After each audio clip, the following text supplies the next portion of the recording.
Welcome to WYCD Wicked. That stands for What You Can Do. My name's Jake, and today we're looking at a press conference from U.S. dictator Donald Trump as he meets with oligarchs to divide up the spoils from his illegal invasion of Venezuela. For those of you that haven't been watching the news or living on planet Earth in the last couple of days, weeks, whatever it's been, when he invaded on the 1st, uh, Trump has just run you through very quickly the events. Ordered an invasion of Venezuela, subverted Congress to do so. Specifically, did not tell Congress, which is something he's obligated to do when he uses the military. Then he came out and did all of my work for me, if I'm honest. I was going to have to try to explain to you guys that this has nothing to do with drugs. This is about oil. But then he just said it. He just said it. So, as of now, he's meeting with oligarchs that control your media, control your elections, control how much money you're allowed to have, because these are the people that run the oil and gas companies that have killed your sons and daughters. And when they went to war in Iraq, and are trying to kill him again. So he's meeting with these folks right now. That's a live feed I had paused there. Thankfully, we're in the era of live playback. So we shall have a gander and listen to him tell you how he's committed a crime, and his accomplices in this crime are going to get the spoils of it. Bear in mind something while you're listening to this. The world as a whole right now is overproducing oil. Every country that can sell it is mining the hell out of it. And they're pulling it up out of the ground. And the issue is, if you find yourself paying more and more, not a matter of supply. In fact, the very people who you're going to see next to Trump are the reason it's expensive for you. If we would have nationalized our own oil supply like Venezuela did, we could be paying Venezuelan prices right now. It's more expensive for them to take their oil, which is generally crude oil, It's more expensive for them to make it suitable for cars. And yet, even with their leftover infrastructure, they are able to get it to 2 cents a gallon within their own country because they nationalized it and they don't pay the bribes to oligarchs that we do. So if you're paying $3 a gallon, understand it's not a matter of supply. It's simply the greed of the very people who you are about to see. Let's say hi to the gang. HBX, hello. Najikit, great to see you, my friend. Let's see evil in action. Well, it's a great honor to be with among the biggest companies in the world, by far, I would say. And doing tremendous things. Our country is doing very well. You saw the numbers that got released today, yesterday. The deficits got way, way, way back. Just want to point out that he had the balls to say our country is doing very well after a woman was murdered by ICE agents in the street. His very policies killed a woman 2 days ago. But he says, oh, the deficit's down. How's your paycheck doing? Let me ask you that. I have a feeling your paycheck doesn't give a fuck about the deficit. Levels that nobody's ever seen before, setting records. And the numbers coming into our country are unprecedented. And we're doing really well.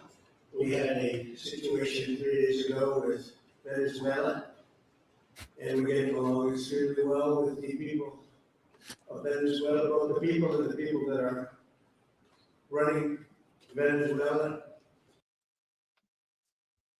Just want to point out that this callous little prick just gave an interview where he said he would consider accepting the Nobel Peace Prize from Marina Cachado after he invaded her country and killed a bunch of people.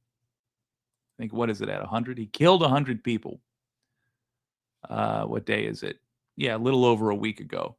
And now he's saying he deserves the Peace Prize. I just want to thank our military for what they've done. I'm just going to let it play for a while. It's considered unprecedented to go into a military fort with thousands of soldiers, others, and to come in with 152 planes going every which way, and very rapid speeds and helicopters, and to come out with no deaths and loss of no equipment. It's pretty amazing. Nobody's seen anything like it. I was told by leaders of numerous countries, I won't go into which one. Wait a minute. And this focus, and they said that was very impressive. Sorry, he's so slow when he talks. I feel the need to speed it up. I should mention that we are on Sleepy Don watch. We do want to see if he falls asleep. Hey, real quick, if you are from the right wing and you've got the guts to be in this stream, which is a very left-leaning stream, I appreciate you. I think that's important to see at least how the other side is talking about things. But I have a suggestion that I want to float out your way, which is that none of these motherfuckers, not Joe Biden, not this orange prick, none of these people represent our interests. They never have. They've made it abundantly clear they never will. Both of these administrations have covered up Epstein's crimes. So, what if, and I'm going to float this out there, what if we got together, MAGA and progressives, we got together and agreed amongst ourselves that we're just not going to pretend anymore. We're not going to pretend for this guy like he's doing a great job just because we don't like the other side. And hey, progressives won't pretend like these centrist Democrats are anything other than the jackals that they are. Now, I say centrist Democrats because I'm confident that of the, I think there's like five progressives in Congress, you don't know their names. But anybody, truly anybody, who shows themselves to be working against our interests, we just stop supporting them. We just acknowledge when they're being evil. Like this, for example. It's just straight. It's got nothing to do with your interests, everything to do with the executives who's there. Pamela Hernandez, let's discuss that. I don't know by what measure you could possibly suggest he's doing a great job. But I think this is going to speak for itself. Like, for example, the fact that Venezuela, and a sovereign nation, was just invaded illegally. Now, even if you think Venezuela should have been invaded, it's worth noting that Trump took away your right to have a say in the matter. You're supposed to, through your representative, have a say in the matter. And HBX, I love you, but if I'm talking to somebody in the crowd, don't try to get their attention. It's just me and Pamela talking right now. So, Pamela, as I was saying, even if you think Venezuela should have been invaded, your right to have a say in the matter was taken away by this guy.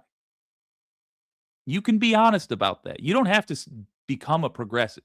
I'm not asking that of you. I'm just saying you should acknowledge that that is a major failing that just occurred.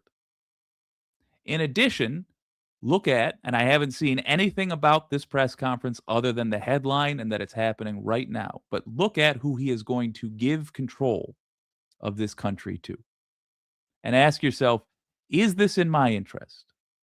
These people who raised the price on gasoline based on the assumption that it would get more expensive, even though it actually never got more expensive for Americans or America. It got more expensive for Americans because these oil executives raised the price. So ask yourself and set down the fight between us, because both this punk and Joe Biden and everyone else who's had any power throughout my lifetime, they thrive when you and I argue as though we're the source of each other's problems. We're not. It's these pricks. Don't give him your love just because someone else earned your hate. I can unite with you over our shared hatred of all these bastards, but we got to be honest with each other about what we're seeing. But today I'm delighted to welcome almost 2 dozen of the biggest and most respected oil and gas executives in the world to the White House. Most respected We would have be many others those that were who not are able to get deceased. here. I said we had a ballroom. We have over 1,000 people. Everybody wanted. I never knew your industry was that big. I never knew you had that many people in your industry. But here we are. And if you, in fact, if you look, come to think of it, well, I gotta look at this myself.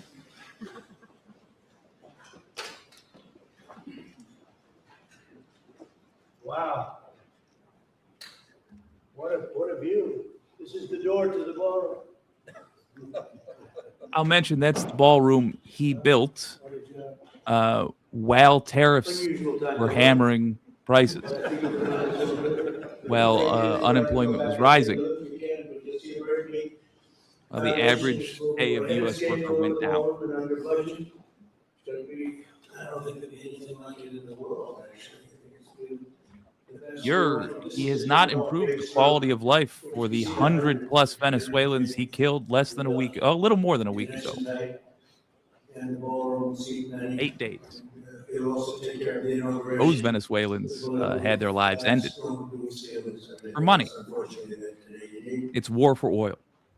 So we're going to discuss how these great American companies can help rapidly rebuild Venezuela's dilapidated oil industry and bring millions Ooh, of barrels. wait a minute. I got to shout out somebody in the audience. Yes. Yes, yes, yes, yes, yes. Robbie, what is it? Robbie, the Thedford. I think that's correct. I can get behind this 100%. F the liberals. Yes, let's get rid of every last one. If you're willing to help us, we can do a lot together. Let's get rid of Chuck Schumer. Let's get rid of who's the clown? Hakeem in Congress, the House of Representatives, Hakeem Jeffries. Let's get rid of all these motherfuckers. I promise you, I hate them more than you do. I know you think you hate these people a lot. If you had as much hate for these people that I carry with me every day, if you had that in your heart, it would certainly turn to cancer. So you got an ally here, my friend. If you want to F over the liberals, you got ideas, you got any angle you want to approach it from, I'll hear it out because I despise the liberals with a deep and abiding passion. Now let's hear somebody else I hate, which is basically everybody you're going to see on screen. Oil production Except to for the benefit the United States, the people of Venezuela, and the entire world. And yesterday, the number is 30 million barrels. I can't even, is that correct? No? 30 million barrels. of theft. Is that bigger? Stolen oil. Given to us by Venezuela. Given to us. Oil, it's about $4 billion worth, and it's on its way to the United States. Trading in the U.S.'s soft power for temporary gains, and those gains go entirely to the oil executives, not to us. So that's money that goes to the United States, some will go to Venezuela, and some will go to the oil companies, but not that, because that's already been extracted. So that was interesting what he just said. I want to play it again, but first I want to address this comment, or I won't be able to think of anything else.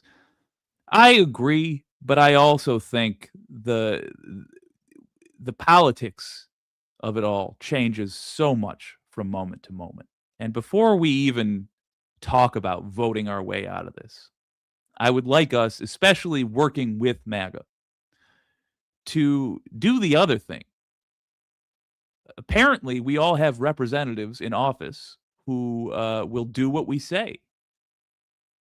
So we don't need new representatives. We need control of the current representatives. So let's take about 6 months.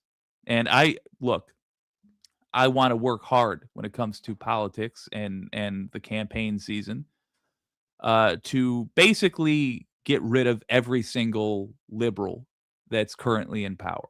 I do want to sincerely take a whack at that. But first, let's take the punks in office and see who's worth keeping around. Let's make demands that we can agree on. And I've seen that progressives and MAGA do at least have a lot of economic demands that they agree on.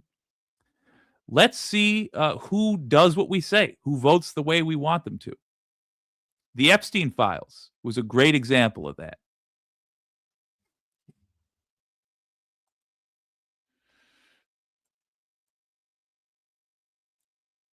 No, I understand. I understand where your feelings come from, but I think if we start one issue at a time, we're going to find out that we've got a hell of a lot in common that we can work towards. I know it sounds like nonsense. I've heard it before. I do believe it's true in this moment. I've seen the through lines. Let's hear what he said one more time, though. The money that goes to the United States, some will go to Venezuela, and some will go to the oil companies, but not that, because that's... So he said 3 factions there. When we're dividing up the profits of the plunder of this illegal invasion, the money is going to go to 3 places. One, he said, the United States. All right, that was expected. That's what they're most public about.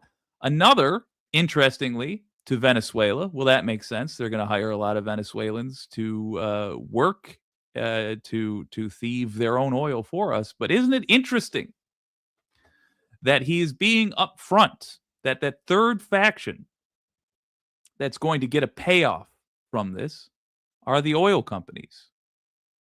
Do you remember when he requested that oil executives give him $1 billion and said it would be the greatest investment they ever made? He wasn't lying about that. He endangered all your lives for it. He ruined U.S. Power around the world. He might have started a war in Taiwan because China now sees that it's all bets are off. But yeah, the oil companies are going to make a ton of money. Bear in mind, the oil companies are not you.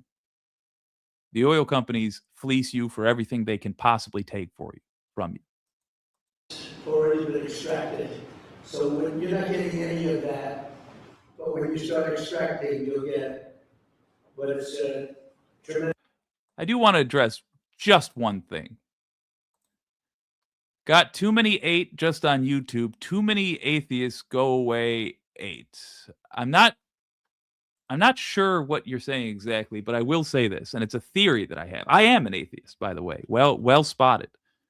But I'm an atheist with an appreciation for other cultures and a love of Christianity and Judaism in particular, the actual religions, and a deep hatred for people that scam members of those religions. And I would say, I would bet my bottom dollar that the dude on the left right now, or on my right, excuse me, on that guy, I'm confident he's an atheist because he makes fun of Christians for very Christian beliefs. I am confident he is a paper Christian and somebody who is very comfortable with blaspheming, basically, because he does it casually. He does it often, and I think those clips are steered away from your feed. And when he does it on a live feed, I think the cover is ran for him. But enough is enough. I don't think somebody's religion is a problem. I don't think it's a problem to have an atheist in office. But somebody pretending to have a religion is a big problem. Because that's dishonest on a level that is, it's beyond disrespectful. I mean, it's literal blasphemy. Anyway, back to the scam. Reserves He's running. among the biggest in the world. Some people say it is the biggest in the world. And we're going to be working with Venezuela. We're going to be making the decision as to which oil companies are going to go in that we're going to allow to go in. We're going to deal with the companies. We'll probably do that today or very shortly thereafter. Chris and Doug. And we're dealing with the country, so we're empowered to make that deal. And you have total safety, total security. One of the reasons you couldn't go in is you had no guarantees, you had no security, but now you have total security. It's a whole different Venezuela. Venezuela is going to be very successful, and the people of the United States are going to be big beneficiaries because we're going to be extracting. Oh, no, buddy. I need to pause the president of the United States to agree with you. Beyond BS 13. Let me be clear. I am a progressive. That means I'm a leftist. So I have to correct you on one thing. I don't know who the Democrat socialist you're referring to is, but I've never seen them get ass-chapped butthurt, being the ass clowns that they are. When I'm being the ass clown that I am, it's from a position of no power at all, because you have not seen a progressive in office except for arguably the Squad. But if you're talking about Democrats generally, dude, I so agree. You're right. They didn't do a fucking thing under Biden.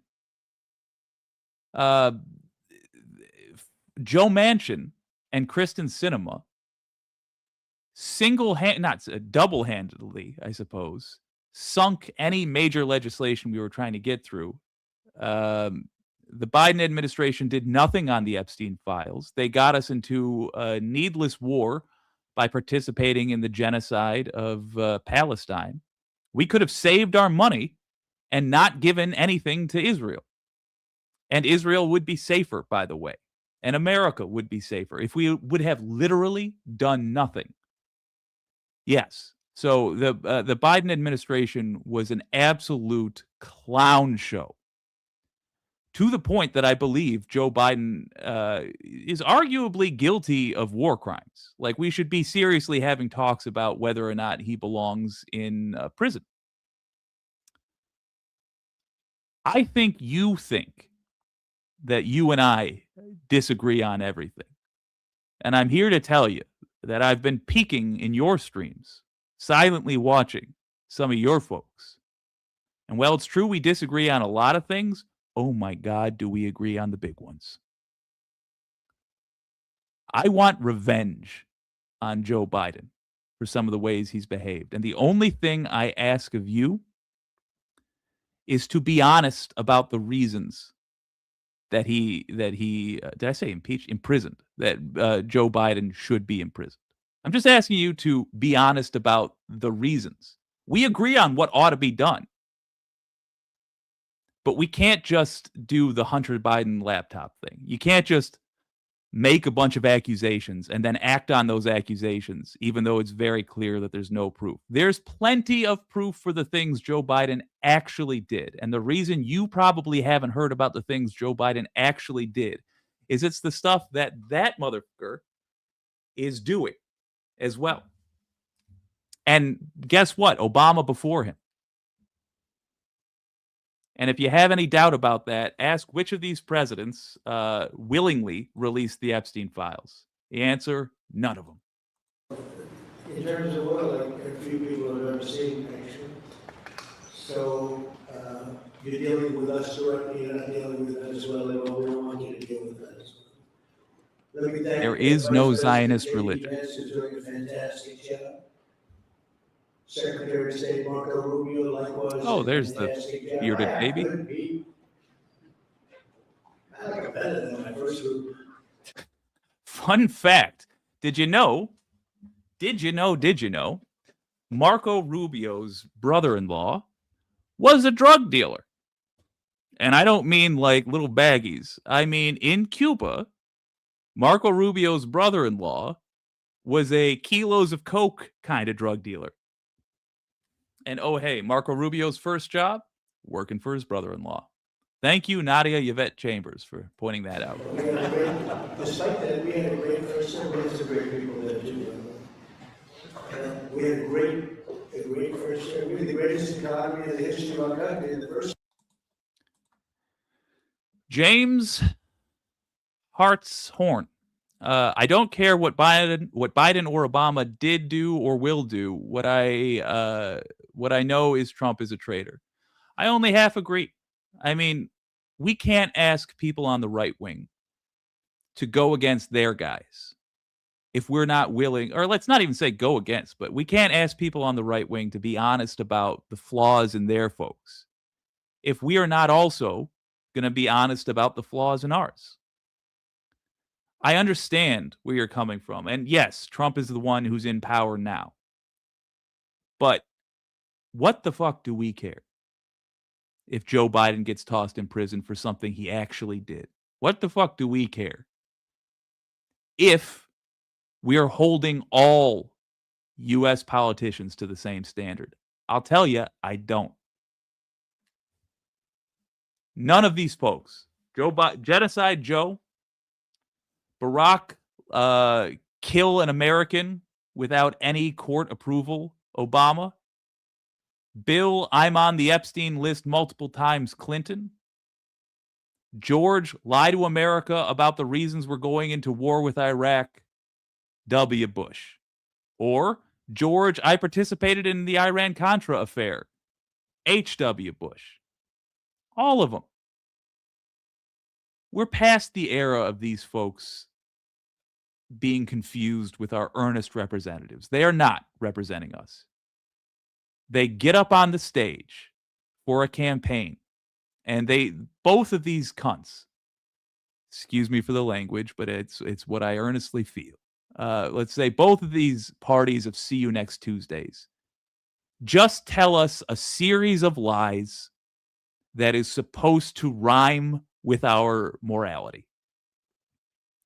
And when you squint and you look at what they actually have said, and certainly when you look at what they actually do, you find every time it's toss a little bone to us, a little symbolic victory to us, and then rob us by cutting the taxes for the people sitting at that table and raising our taxes.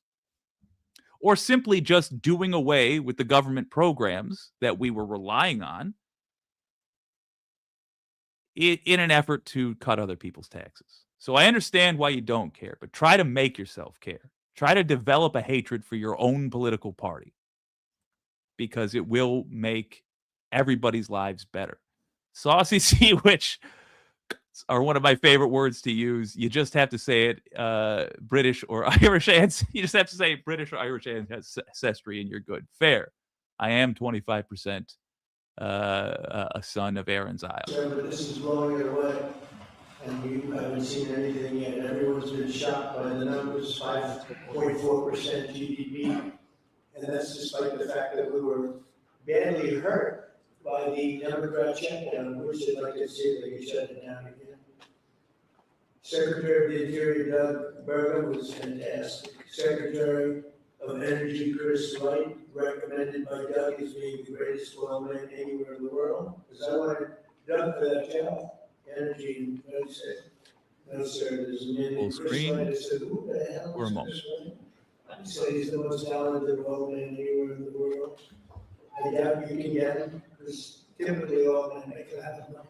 And women. They make a lot of money because you took one of the greatest salary cuts probably in history. So, but he's a fantastic person, loves our country. And many other important members of the team, and I want to thank them for their efforts. As you know, last week the United States Armed Forces performed one of the most spectacular military operations in American history, apprehending the outlaw dictator Nicolas Maduro for his crimes against the United States, crimes for which he has now been indicted and is in federal court awaiting trial. He killed many people, millions of people, actually, and allowed jails, prisons, mental institutions, insane asylums, drug dealers, drug addicts to pour into our country totally unchecked because of Sleepy Joe Biden's policy of open borders, the stupidest thing I've ever seen with any moment.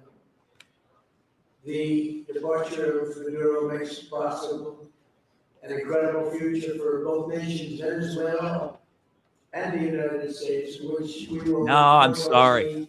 integrate the. I got to address something you just casually threw out there. What did I say a minute ago? I said I'm happy to see Joe Biden go to prison for things that he actually did. What I'm not satisfied with is pretending like Joe Biden did things that he didn't do. Joe Biden, apparently, if you were to listen to only Trump and the people who are obligated to agree with him, Joe Biden had an open border policy. Interesting. Do you happen to know what Joe Biden's border policy actually was? It was unchanged from Trump's policies. Again, let me say that again. The open border policies that he just criticized were literally Trump's border policies. He did not make any changes. No changes from Trump's border policies. The only actual problem we have at the border is a lack of judges to process people who arrive and request asylum. That's it. We handle that. We quadruple the number of judges we have. Suddenly, all these problems people are talking about with people not showing up to court dates, et cetera, those go away. Why? Because their court date is like 8 months later. Because of the backlog, the conservative implemented backlog. We have people walking around this country for 8 months, which we don't know if they should be here or not. They are here legally, even though it's this guy's delight to call them quote unquote illegals, but they are here legally. They just haven't been processed. He slips things in like that. And you know what? You don't have to be on guard constantly looking for this stuff if you're willing to just call him a liar. If you're willing to acknowledge, okay, just then, when he said Joe Biden had an open border policy, just then, I thought one thing about the way the world was, and then somebody told me, oh, wait a minute, the reality is different than what Trump just said. You can look this up. Joe Biden's border policies were literally just Trump's border policies. It was one of the main things I was arguing against Biden for. And that's not your fault. That's his fault. He's the one that lied to you. You can agree that we should have a sealed off border. Literally, nobody's allowed in or out. That could be your opinion if you want. But you have to acknowledge that he lied to you. Even if you agree with what he ended up doing, the fact that he lied to you should concern you. He doesn't respect you enough to tell you the truth. And I will point out again, he said he wasn't in the Epstein files. And yet, he's all over them. Hey, Democrats too. I'm not gonna, when I say Epstein files are a problem, I'm not just talking about your guys. They are all of our people, and fuck them. They deserve to live the rest of their lives in utter shame, if not to spend the rest of their lives in prison.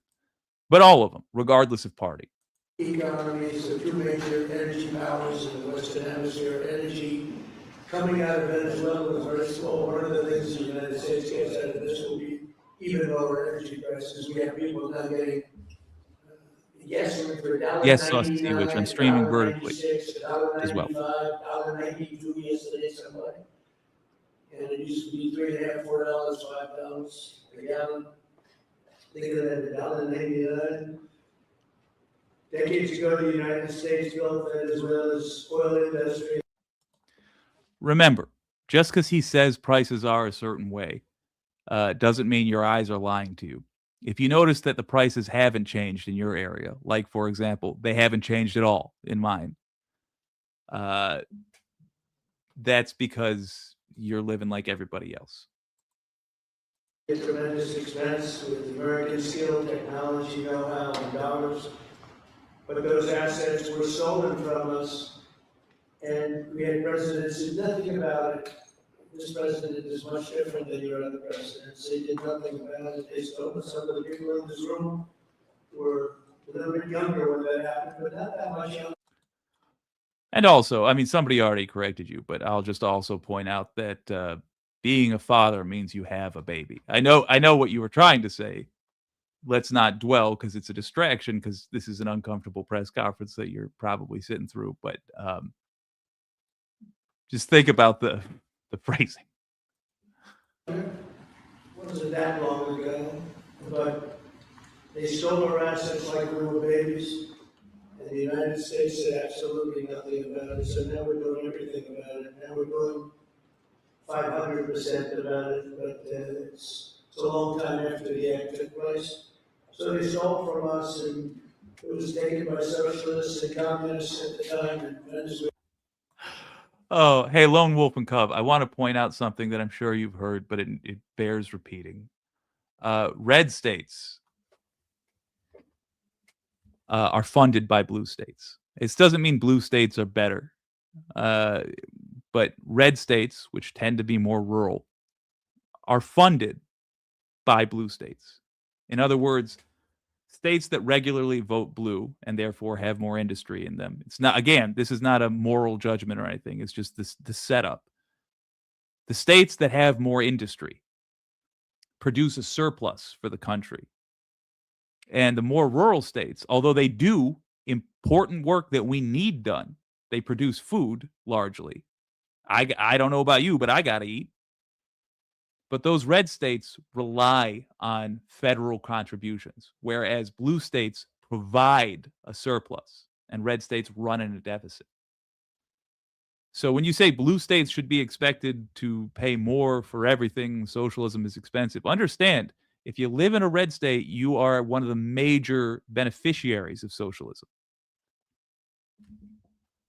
And if blue states wind up paying more for things, red states will get less because there will be less of a surplus that you will in turn benefit from. But again, red versus blue is increasingly irrelevant. I just want to make this so clear. You know, I don't care really if you elected a Republican or a Democrat. I care what your elected representative then does. The name of the gang that they're in is just irrelevant to me. But did they vote to release the Epstein files? Okay. They're not disqualified if the answer is yes. If Democrat or Republican, they did not vote to release the Epstein files, we cannot trust them to be in office. Do you see what I'm saying? It's not about party. It's about the actions that they take. It's not about the tint of the state on a map. It's about whether or not we are providing for the people that live there. It was going bad, really bad. And as much oil as they have, they're producing almost nothing, which is just a system. Okay, so just to be clear, his his justification for the killing of Venezuelans and the stealing of their natural resources was that they were not producing enough. Understand, we don't produce oil for the rest of the world. We keep our oil for the most part. Well, you might be wondering, why do we keep our oil, but they must produce oil? What's going on there? Great question. That's called sovereignty. A country decides for itself what to do with its own natural resources. We don't have a right to decide that we simply want their natural resources. And you can tell that this is true because the first pass he took at this, he was accusing them of running drugs. That is, after all, why what Maduro got charged for: running drugs and apparently having a machine gun. Those are the charges against Maduro.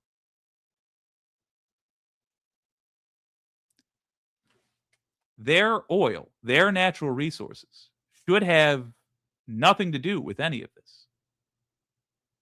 The world will have to respond to this gang. And the way they're doing it, by the way, is a lot more subtle than Americans are prepared for, and it's going to be a lot more effective than Americans can imagine. We have been coasting off the United States' reputation, if you're under 40, for your whole life. That coasting took the form of most countries doing business in the form of the US dollar. They use the US dollar as a global currency. The reaction to this most recent attack on world peace is already that these countries are saying they are going to stop doing business with the US dollar. That means the US dollar is going to destabilize. Do you remember 2008? You remember how bad that was? We were able to survive, number one, because we gave massive bailouts. Unfortunately, we gave them to the wrong people, so that money was spent inefficiently. But we did stop the collapse of many big banks, and because the dollar was stabilized by the global economy. That's going away now, and rightly so, because the United States cannot be trusted. So we're really, if you look at it, we're taking back what was taken from us.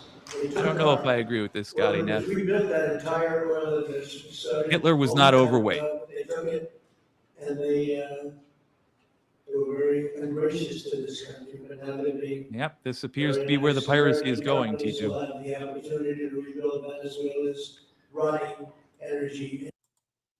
Rumble rules. You say you're a Canadian that supports Trump. Trump does not respect you. You should sit with that for a while. He doesn't care whether or not you think your country should be controlled by him. It might be one thing to wish you had a bastard like Trump in office for yourself, but it's something else entirely if that bastard is saying they are going to take what's yours. Not ask you for it, just take it. I have more respect for you than Trump does. And as somebody who looks across the street and sees Windsor every day, it would break my heart to see your country get as low, to fall so far as America has so fast. You are better than that. The best sniper in the world is a Canadian. Hockey is very Canadian. Maple syrup, beer, Timbits. You guys accomplish so much. I don't know why you would lower yourself to supporting this punk ass who has not produced anything for anybody, other than probably you're being lied to. And it's not just you. I got lied to for a very long time. People had me convinced that Obama gave a shit about me. He doesn't.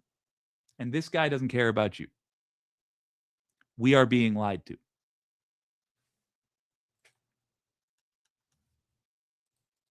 Infrastructure, eventually increase oil production to levels never seen before. Yeah, and it's not our oil to decide what happens. Venezuela and the United States together, we have 55% of the oil in the world.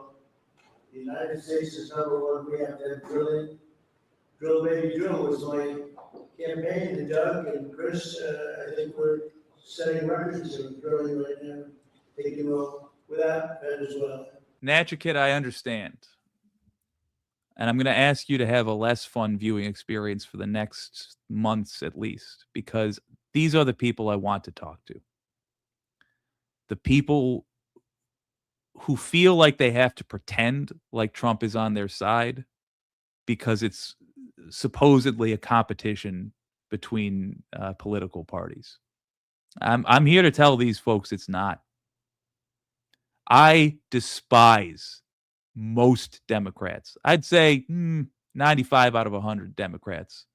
I would be fine watching their careers end in shame. I was delighted when Eric Adams got into legal trouble that he very much deserved.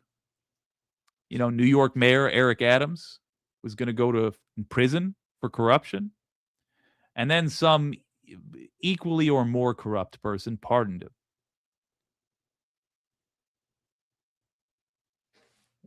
We got to work with these folks, because otherwise we're going to get the disappointment that is Joe Biden, followed by a disappointment that is Donald Trump, followed by the disappointment that is the next bum, followed by the disappointment that is the next bum.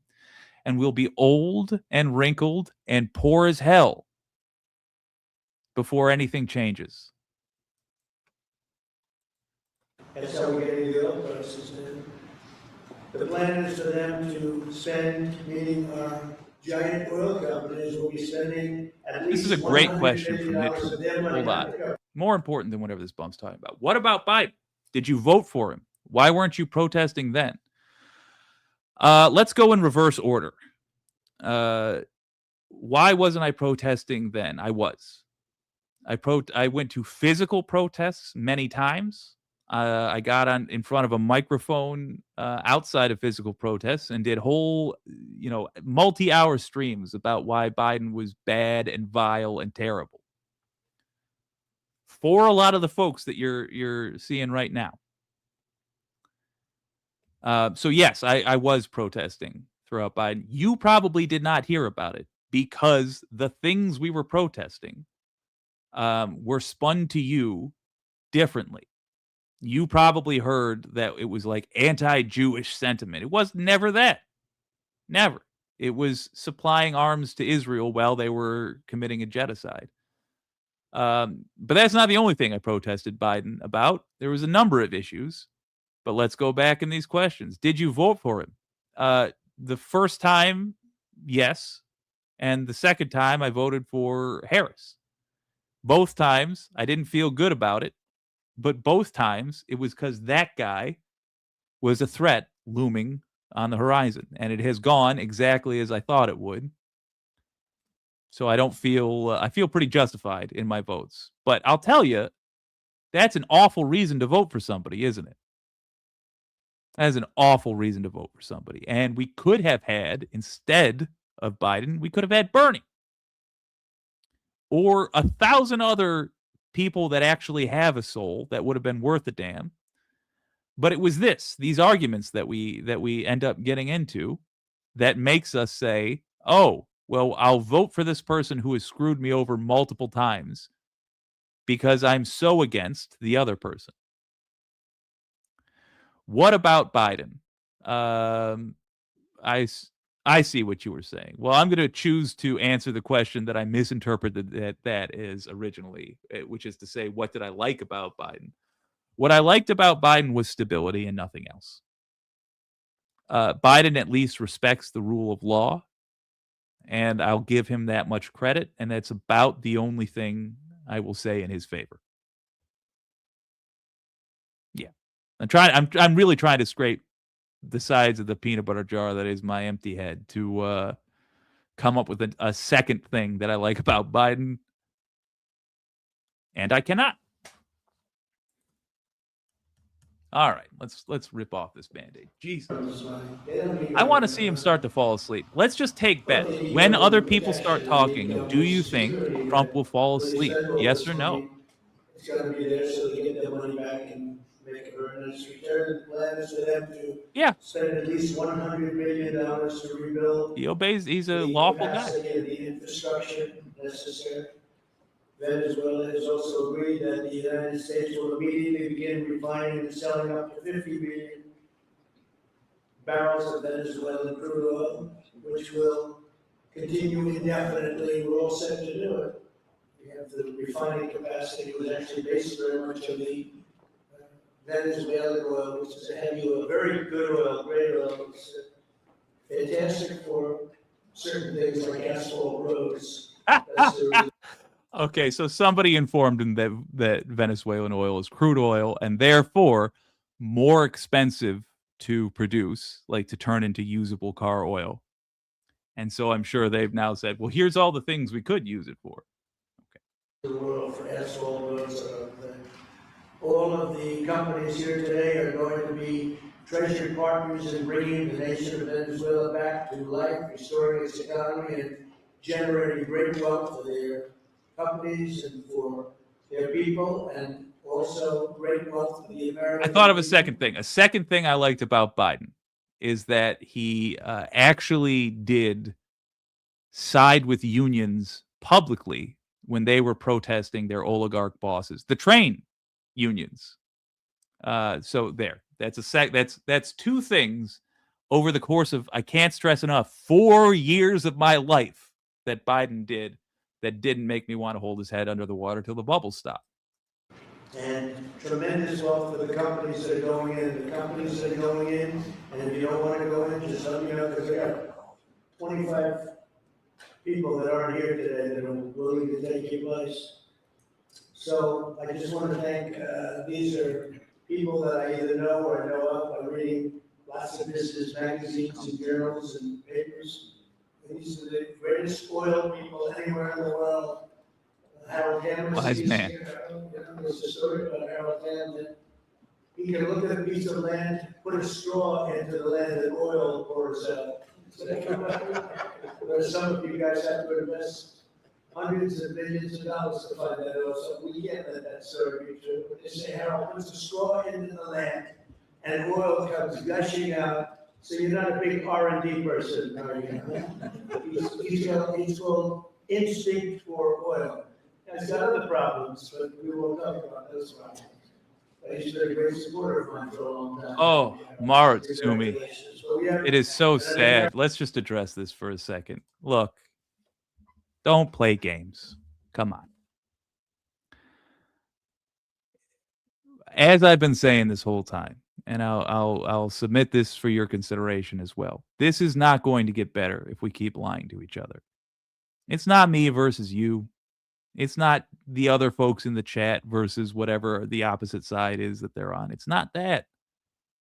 All of these bastards, Biden, Trump, Obama, Bush, Clinton, Bush again, Reagan, Ford, Nixon, all of these punks, they're just going to keep lying to us. They're just going to keep thieving from us if we tell each other lies about them. There is basically no measure of success that a president could have that would lead you to the earnest conclusion that he is the best president ever. Not war, not economics, not overall satisfaction of the populace, not quality of life improvements.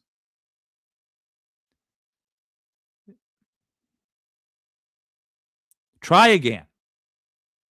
Look at this video, listen to what he's saying, and reassess how you feel about him. Even if you're still a Trump supporter, I would like to talk to a Trump supporter who is realistic about who he is, because he's not the best anything ever. He is just the newest in a long line of U.S. presidents that belong in prison.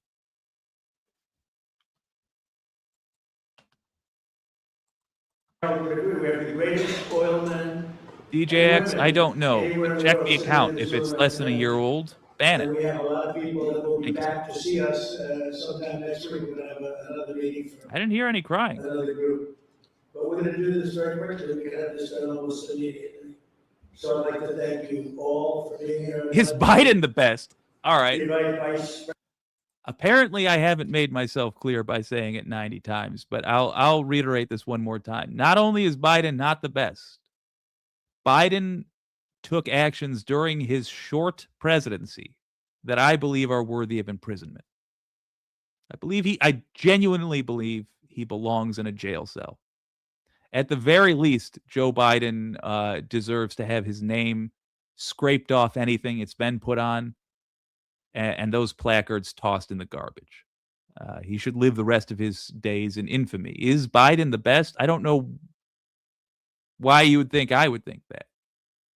I despise Joe Biden deeply, and the only thing you and I suspect, will disagree on is what Biden did that's so wrong. I'm desperate for you to join me in some of the ways I hate Biden. Even you can even hold on to the ones that I feel you have that are not based in reality. You can still hold on to those and just know that I'm not going to join you in, say, Hunter Biden laptop conspiracies, because that was always nonsense. I was one of the original reporters talking about that, and I have known from the jump that it was nonsense. It doesn't mean I like Biden. It just means you need to talk about true things that he did. Like, for example, covering up to the American people what Israel was doing to Palestine. He participated in genocide, guys. He's responsible for the death of tens of thousands of children. Joe Biden. Prison, please. But if we are going to actually act on that, we have to change the laws in the United States. Laws Trump put into place with his Supreme Court picks that say that you cannot prosecute a president for the crimes they committed in office. That literally needs to change. Perhaps, maybe on a constitutional level. And in order for that to happen, we need 2/3 of a vote. And in order for us to get that, you and us need to get on the same page. In other words, we both need our representatives voting for accountability for U.S. presidents. I'll join you in that.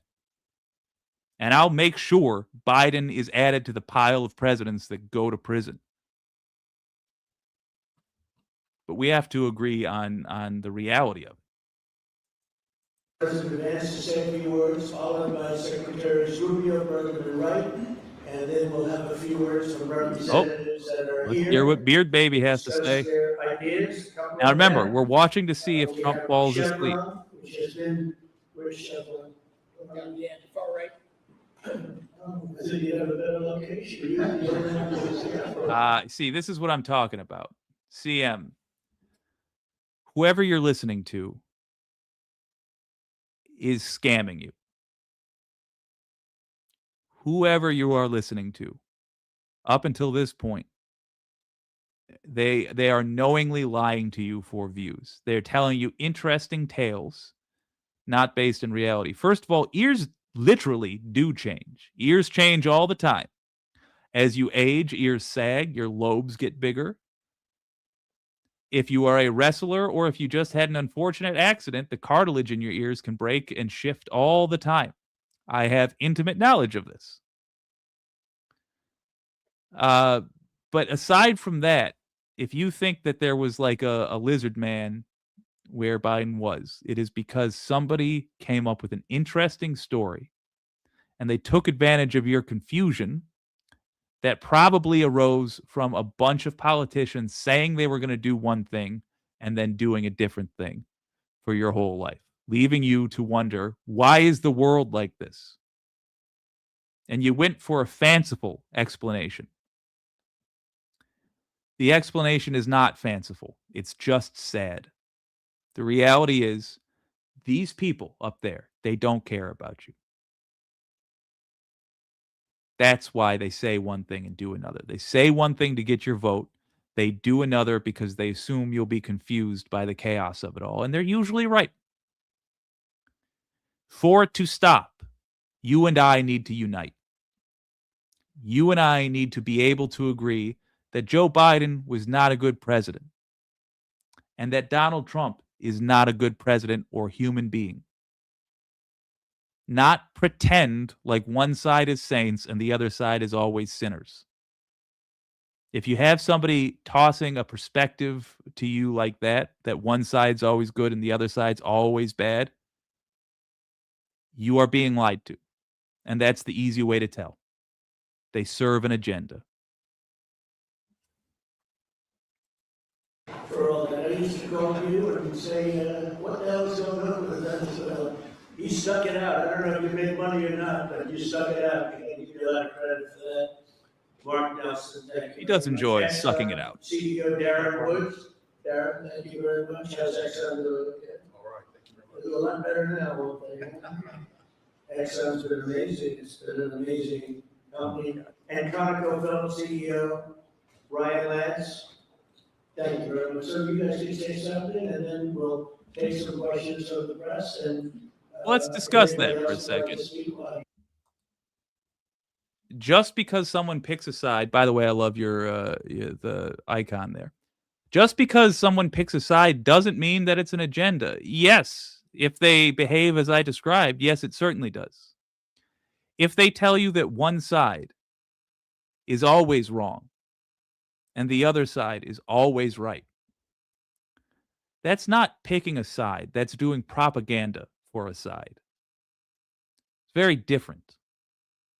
And if you are their audience and they tell you always that one side's right and the other side's wrong, they are lying to you. It is your expense that all this happens from. This is how we got into the Iraq War. This is how we are duped all the time. Look, somebody can lean one way or another. I certainly lean very far left. That doesn't mean I think progressives have never screwed up. That doesn't mean that I'm going to lie to you about what progressives are doing if I disagree with it. There is a huge difference between picking a side and doing propaganda. And if you constantly hear that your news sources are bending over backwards to reinterpret what Trump says or Vance says or anybody that is inherently cruel says, let's just use the other side. Or if they're saying that Alyssa Slotkin from the Democrats is awesome all the time, never contradicts herself. If they're telling you that Joe Biden, oh, good old Joe, he did this, that, and the other thing perfectly. But you never hear bad stories about Joe Biden from them. Again, that is not news. That's not even a side. That's just propaganda, and it's of no value to you because it will misinform you, which is worse than being uninformed. You will have a misconception about the way the world works, and you will make important decisions based on bad information.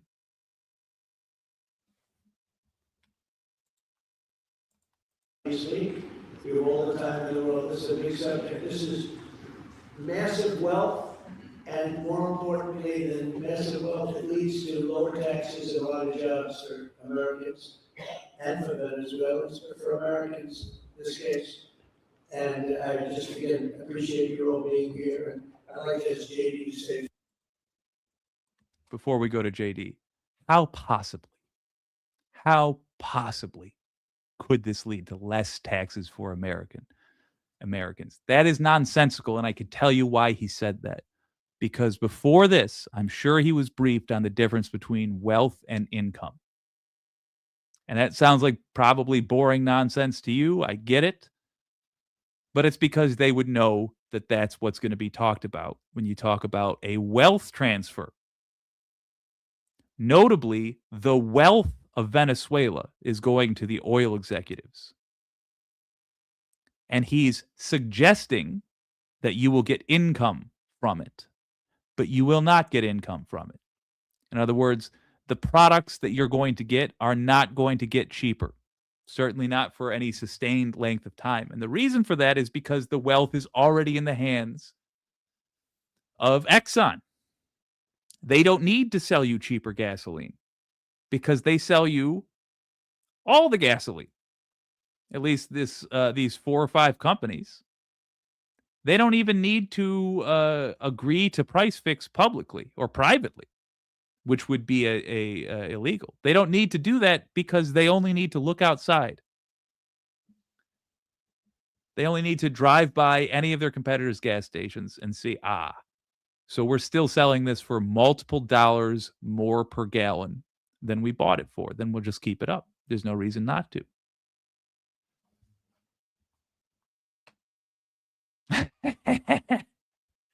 I feel you, Saucy. Too much sativa, but if I partake in indica, I will not get my housework done. You and me both, sister. Thank you, Mr. President. Thanks to everybody for being here. As a Marine Corps veteran for my entire lifetime, presidents, let's be honest, they were Democrats and Republicans, to the cream corn. would send the American military to far-off places. They would get us involved in these endless quagmires. They would lose hundreds of thousands of American lives, and the American people would get nothing out of these misadventures. And now you have an American president who's empowered the American military to stop the flow of drugs into our country and to ensure that we, as opposed to our adversaries, control one of the great energy reserves that exist anywhere in the entire world. And he did it without losing a single American life in the process. It was an amazing operation. It's going to make our country richer. It's going to make our country more powerful. It's going to make our country safer. And it's going to lead to the decline, the further decline of drug overdose deaths in the United States of America. An amazing thing, and I'm happy to be here to talk about how we can make it an even bigger and better operation for the American people. Thank you, sir. Thank you very much. Marco? Thank you, Mr. President. I think this is a reminder that everything this president does, everything President Trump does is with the American people in mind. It was not in the national interest or national security of the United States and of our people to have in our own hemisphere a country, not just. I mean, it says a lot that I really cannot just let him talk. Who have led our country. That is how dense with lies this all is. All right, so real quick. J.D. Vance said that he used to be a Marine. I know you're supposedly a Marine for life, but he used to be active duty. And he was saying, oh, boy, we used to go to war for oil, and a lot of folks would die, and we wouldn't even get the oil. Phew. Thankfully, we got Trump doing stuff now that's making us safer and richer. All right, starting with just the general principle of the thing. You cannot simply decide that another country has something you want, toss out a casual excuse, and invade them. At least you can't do that and expect the rest of the world to treat you like anything but the criminal nation you are. I give you Russia invading Ukraine. Just decided we want the land. We want the land. We want the Ukrainian oil. We want the grain. We want it all. We're invading. What happened? The world lined up against Russia. We are still in a constant conflict with them. Same thing's happening here. We lied. We said this is about drugs. Now this whole thing they've been talking about oil. Just now, one second. Just now the drugs got mentioned when it was time for the vice president to talk. Oh, got to remember the excuse. We are better than that. We must be better than that. Also, he said he made America safer. In what wild world of sports is America safer after the invasion of Venezuela? We are not. We made enemies with that. Enemies we did not need to make. We weakened America's soft power. They are now discussing replacing. I'm talking Europe. I'm talking the OPEC affiliates. They are all discussing. That's the Organization of Petroleum Exporting Countries. They are all talking about replacing the U.S. dollar as the world's go-to currency for trade. if that doesn't seem like a big deal to you, you should know that it is a bigger deal than all of the oil money in the world.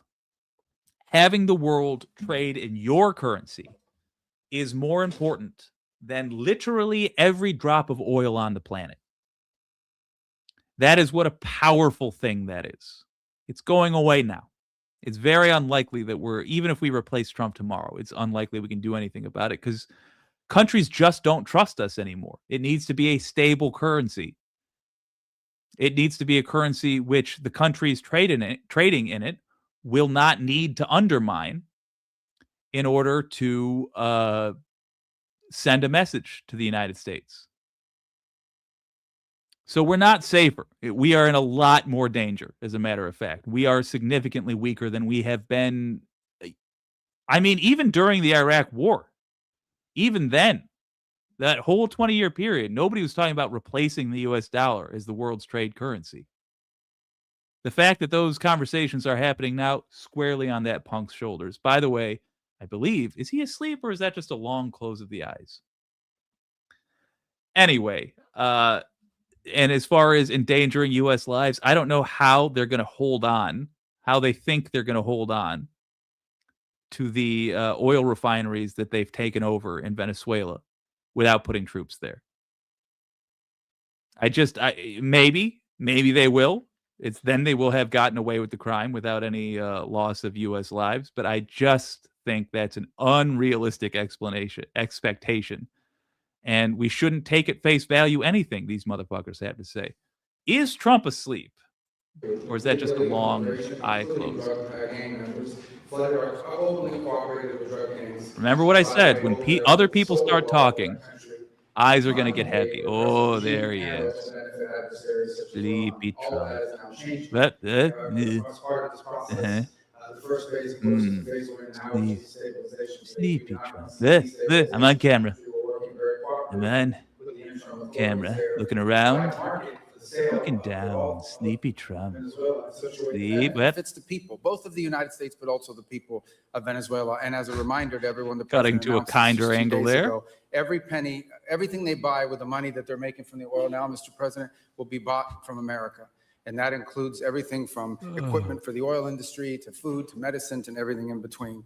The second will be a phase of recovery, and then some of these Quick phases reminder, will overlap, and that is to have a Marco normal Rubio's economy again, where the brother-in-law, money goes to drug the dealer. benefit of people, not the benefit of our adversaries or the benefit of elements in that country and around the world that are against our interests. Cursed American At the same works. time as a process of reconciliation has to happen internally among the different sectors of society and politics and the like. And finally, the third phase, which is the most important of the three, is when the country fully transitions into a normal country Good that to we see have you, strong Nina. economic and diplomatic and relations with, that is friendly towards the United States, that's not a foothold for our adversaries, that serves our interests, but also the interests of the people. It'll be a country that is wealthy, a country that is prosperous for the people, not for a handful of criminals, but also a country that is supportive of our interests in the region and throughout the world. And we thank you, Mr. President. That and the is a team you've assembled that sad have brought us to this point. A lot of work 1900s remains, era important work, but way this is to historic. approach the world. Okay, thank you very much. Doug? Well, Mr. President, I want to thank Already you the for eyes are your closing. leadership, not just as president, but as Doug commander in Burgum? chief. The boldness, the execution, the breathtakingly precise work that you've delivered both in Iran back in June and here has changed the field for the whole world. And you always ran about the my idea God, of peace it and is. prosperity. And in Venezuela, as you know, this was a playground for every bad actor in the world. We had Russians, Iran, terror groups, all of them profiting from this criminal organization that was pretending to run the country. That makes America safer. You've secured the border. We're stopping the flow of drugs. And now with the normalization of relations. Oh, no. Let me go back to our boy Doug Burgum. But while I'm looking for that, let me point out. Oh, hell, we're just going to jump up to. Well, while I'm looking for that, let me point out he's talking straight nonsense. The United States, not safer. Drug flow to the United States, not hindered. The ships you've been seeing attacked were not bound for the United States. They were not, and I can tell you this with confidence, despite not being a sailor myself, because I can do math. They had a finite amount of fuel on board, you know, fuel to run the thing. They had a limited amount of that. They had a capacity to sail or to go through the water that was not enough to take it to America. Those ships were not drug carrying ships. Now we're just straight up going after the oil tankers. But regardless, the major drugs that are coming to America and killing folks, like, oh, shoot, I don't know, fentanyl, the thing that they said they were going after Venezuela for at one point, those aren't produced in Venezuela. So the drug thing, it's an excuse. And look, even if you think we should have invaded Venezuela and we should have thieved their natural resources, it should mean something to you that these folks are willing to lie to you. Why are we talking about drugs and oil in the same sentence? Those things should have nothing to do with each other. Except that we use drugs as an excuse to do a crime, which is the theft of oil. And right now, they're dividing up the spoils of that. Every last one of these motherfuckers deserves to die in prison. Look at Marco Rubio. At least he knows he's damned. The action that we're taking with statecraft, with military action, none of that would happen if we were dependent on everybody else for energy. So you're a big part of the reason that we're able to move the way we are today, and we're grateful that you're here to be part of the solution going forward.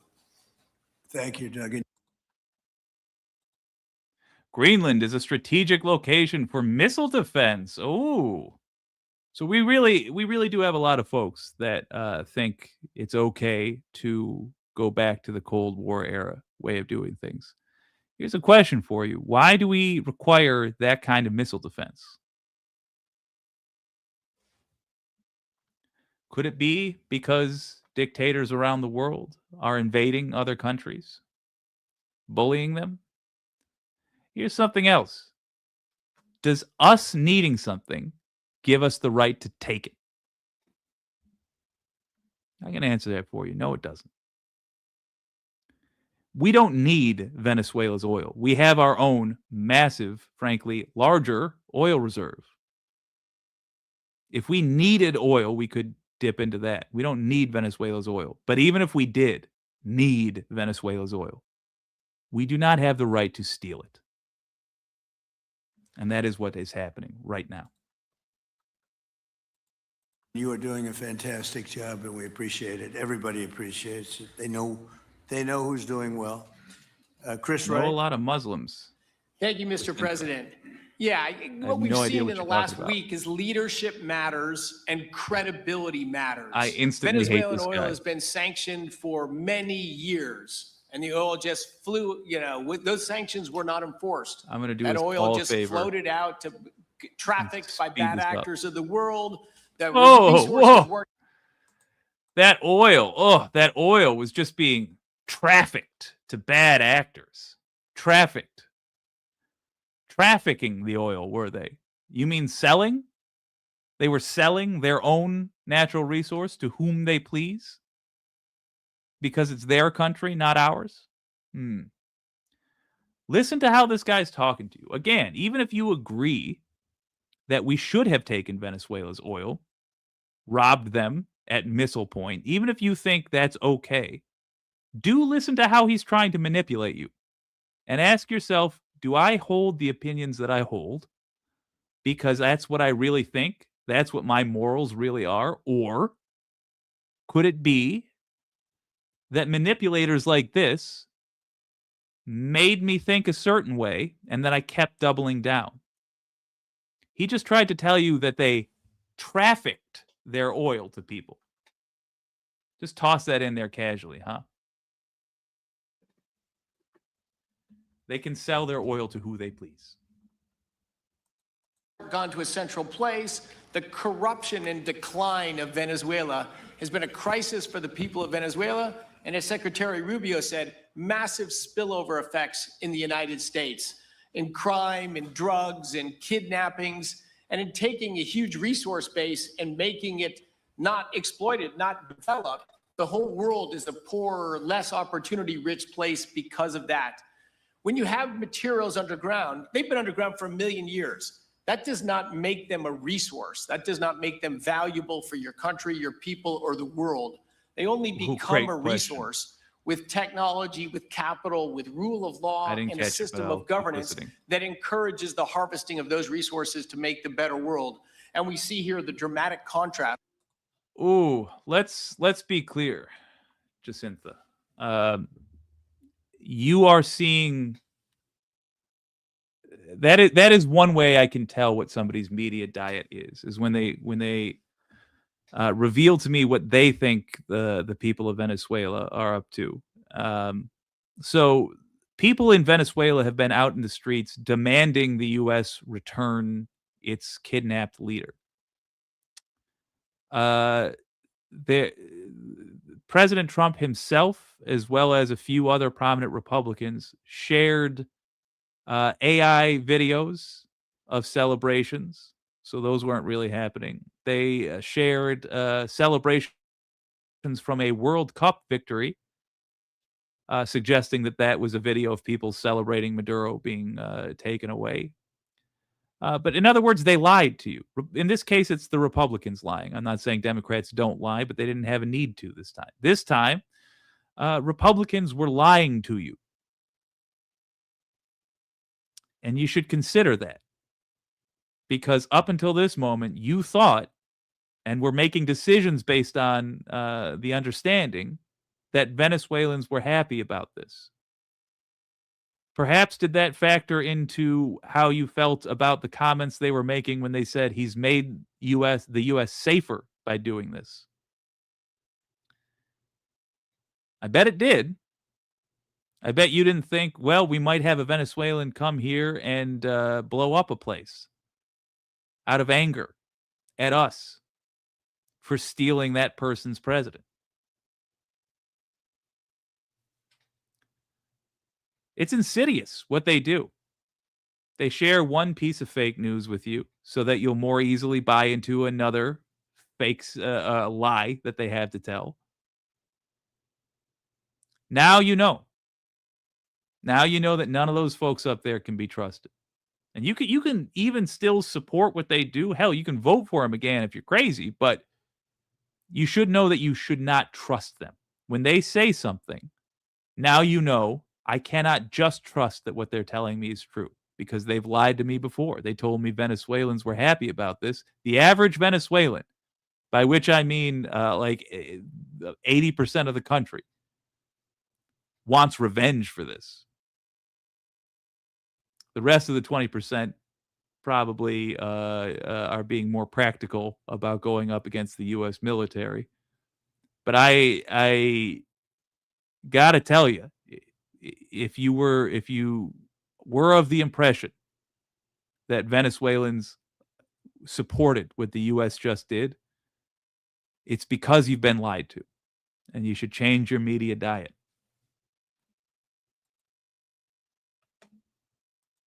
You should post those videos. All right, let me have a look. Well, this fella's talking. Between the United States, which may have less oil underground than Venezuela, we have 20 times the production of Venezuela, 20 times the impact of human betterment, massively better quality of living here in the United States. That was at risk under the last administration. We've seen a lot of attacks on the energy that makes the world go round. President Trump's election has removed those risks, has embraced reality about how the world is energized, and we are at record production of oil in the United States, record production in natural gas in the United States. We've seen a meaningful decline in gasoline prices, diesel prices, travel prices because of jet fuel. And now President Trump is taking the genius of a different way to try to solve a 25-year festering problem in Venezuela, that all the traditional things have not worked. But ordering both a tremendous military operation to remove the heads of a criminal organization masquerading as a government, and then to use the power of our military, not to fire bullets, but to stop. All right, per audience request,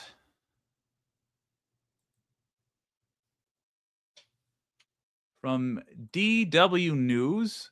Fact check. Does this video really show Venezuelans celebrating the ousting of... Why is this?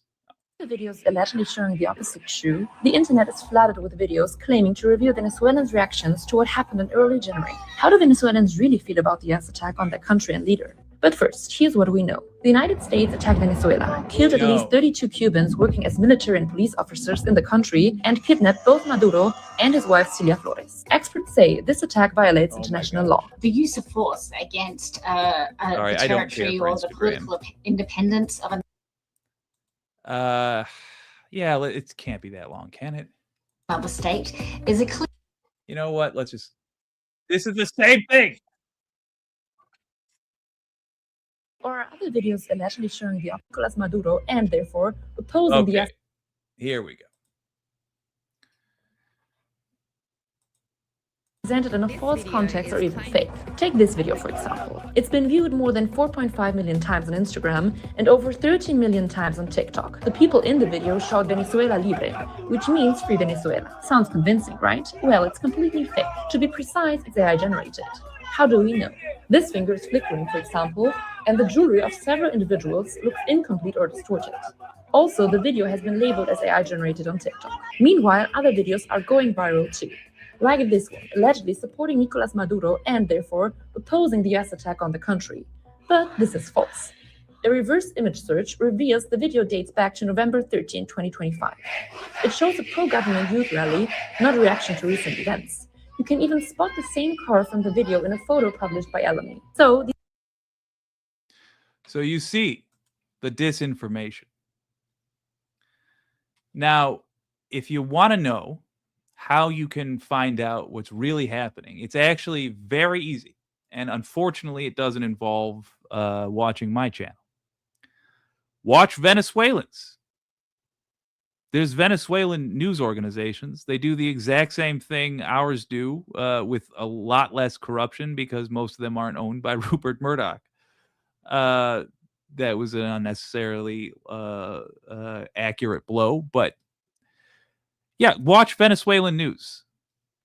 And you don't have to watch it constantly, but when we do something like this, like attack a country, you pull up the Venezuelan news and listen to what the locals are actually saying.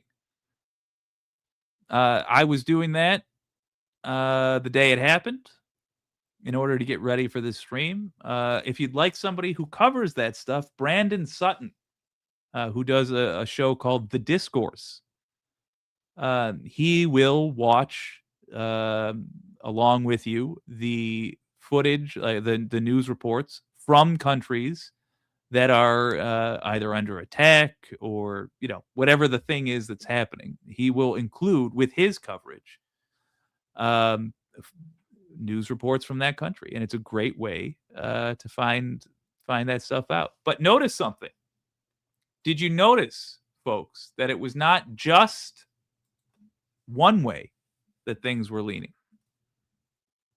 It wasn't just a video of folks being glad Maduro was gone. There was another video of folks out in the streets protesting for the return of Maduro. And what did I say when I came up here? I said, oh, they want him back. Now, admittedly, I have actually seen verified protests in the streets demanding Maduro's return, but it's worth pointing out people are trying to fuck us over equally. And it's not equally like, oh, we're both equally wrong. I mean, they're trying to fuck us over the same amount, which is to say 100%. Because it's all a scam. At the end of the day, they want you to agree to pay the military lots and lots and lots of money. Actually, not even the military. They want you to agree to give the people who sell weapons to the military lots and lots and lots of money. And they want you to agree to let Exxon do what it wants with the planet and change in to sell the United States' good name for their profits. And they want you to get up here and cheer for violence. And then they want me to yell at you for cheering for violence. And then they want one of us to say something so controversial that everything gets banned. And then that becomes a controversy. And before you know it, we've spent our whole lives arguing with each other, just two victims having a yelling match.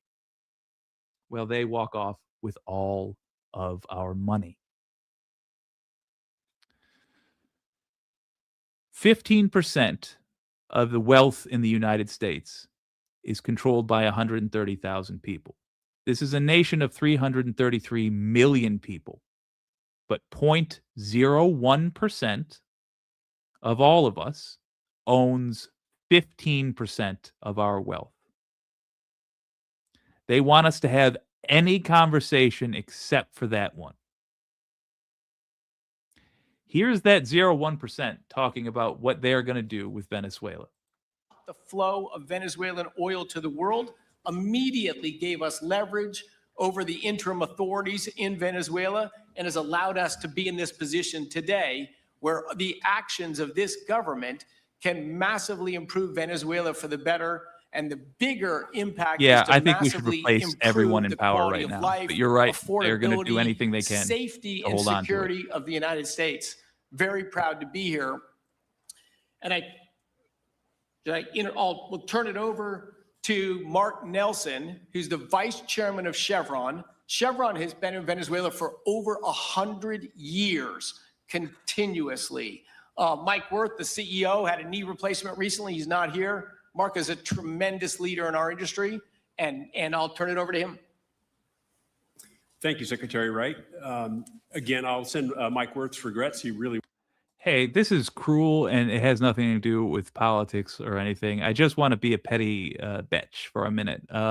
Marco Rubio's hair, his scalp wants to be bald. You know, it's, and this is coming from a balding man. I myself am losing the fight. The front lines of this thing, they're moving back every day, but Marco Rubio looks like he went bald, picked up his hair, and put it back on his head and hoped nobody would notice. Wanted to be here, Mr. President. Also, he worked for a drug dealer when he was on his 17. behalf, I have three very quick Secretary Wright, thank you. I'd like to provide you all. The first thank you, Mr. President, is to you. It's thank you for convening this gathering. It's thank you for your leadership, and thank you for continuing to keep American energy domination in the forefront. So thank you for that. Thank you very much. The second thank you actually is to the cabinet. So Secretary Rubio, Secretary Burgum, Secretary Wright, your ability and commitment to continue to engage with the parties around the table to keep the world working is greatly appreciated. So thank you for that. And the final thank you actually would go to our Venezuelan employees of Chevron. They have been working the employees tirelessly to operate safely, protect the environment. So regardless of how you feel about this invasion, the thing you should know is that the Venezuelans who work for these companies are going to be a major topic of conversation. Those are essentially collaborators. If our country got invaded by Canada, for example, and Canada said, we're taking over your auto industry. So they go across the bridge from Windsor, come pouring into Detroit. Somebody informs them in Detroit that actually that production is happening one town over in Dearborn. They go to Dearborn and they take over the Ford factory and the GM factory and all that stuff. Who's going to work for them? Only traders. Only traders. And how would you, an American, deal with somebody that did that?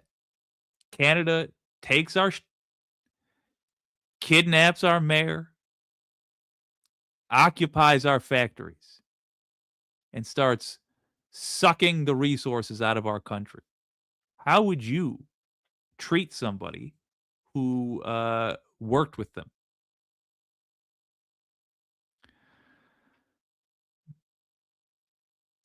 I would assume at least some military presence is going to be necessary at these places. And it's not a coincidence that the Venezuelans, and they're specifically mentioning the Venezuelans who are going to work for us, are getting mentioned, or that when Trump first mentioned the Venezuelans, he said that they were going to get a little piece of this money. And I took a time to pause the video and tell you, what does that mean? Well, that means the folks that facilitate this theft basically are going to get a little piece of it. It's you will now know a little bit more than everybody else ahead of time if you pay attention to that fact, that one of the major figures here will be the Venezuelans who collaborate with the U.S. invaders to sell out their country's natural resources. That will be a major factor. And you can see the goon Stephen Miller there glaring because he doesn't have any other expression. He's never felt joy, you understand.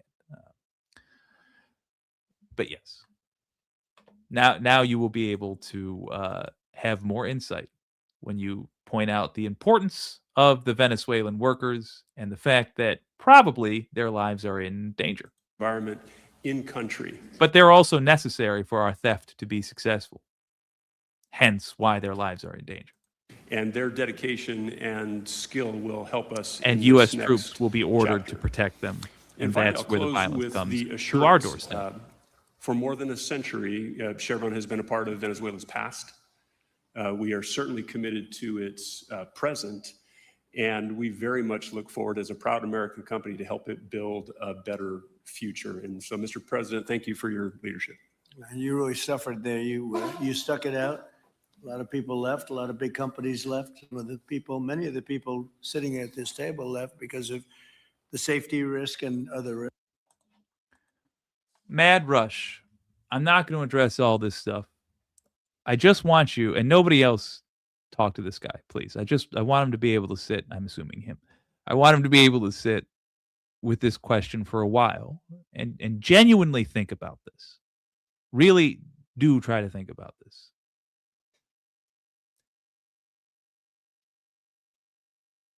Do you think, or sincerely, do you believe the things you said? And if so, freeloading, I don't know why it's capitalized, it's throwing me off, but freeloading illegals, taking jobs, housing, free money cards, not sure what that is, that Dems handed out like candy for votes. So you're suggesting that Democrats gave a list of things to illegal immigrants in exchange for votes. Here's the question. How are illegal immigrants going to vote for a Democrat? How is an illegal immigrant going to vote for anybody? You can only vote if you have registered to vote. If you are here illegally, you cannot register by the very nature of the illegality of your presence. You have to be a U.S. citizen to vote. That's as standard as it comes. So the question I'd like you to sit with is, first, if I believe this thing, that Democrats treated immigrants like human beings in order to get their votes, or in this case, you think they were bribing immigrants, why would somebody consider that to be a worthwhile plan if they can't vote, if they're not allowed to? Then the other thing, and I'm not asking you to answer this here, and I'm not trying to put you on the spot. I'm trying to ask you to wake up with me. If it turns out, if you think about that for a minute, and you think, that plan actually doesn't make much sense. Who told you that? And did they perhaps have a motivation other than informing you? Because they were misinforming you. They were trying to keep you ignorant or make you ignorant. How did it benefit them to lie to you? Is it just clicks? Was it just money? Were they trying to get elected themselves? Who told you this lie that you just repeated? That's more important. Understanding that is more important than, having an argument about all this other stuff. If we cut the liars out of our lives, even if somebody tells us an untrue thing, but they sincerely believe it themselves, we can work with that. If we cut the willful liars out of our lives, the people who are trying to confuse us, who are trying to muddy the issues, because the people who do that are just trying to get away with something. And this is serious stuff that they're talking about. Immigration into your country is a serious issue. When somebody tells you something as off base as Democrats were bribing illegal immigrants to get votes, even though an illegal immigrant by definition cannot vote. And I don't just mean according to the rules. I mean they are incapable of voting because when they show up, they won't have voter registration. They can't have registered. They won't be on the list. You got to be on the list. That person, whoever gave you that notion, lied to you. And they knew what they were doing. And you must never trust them again.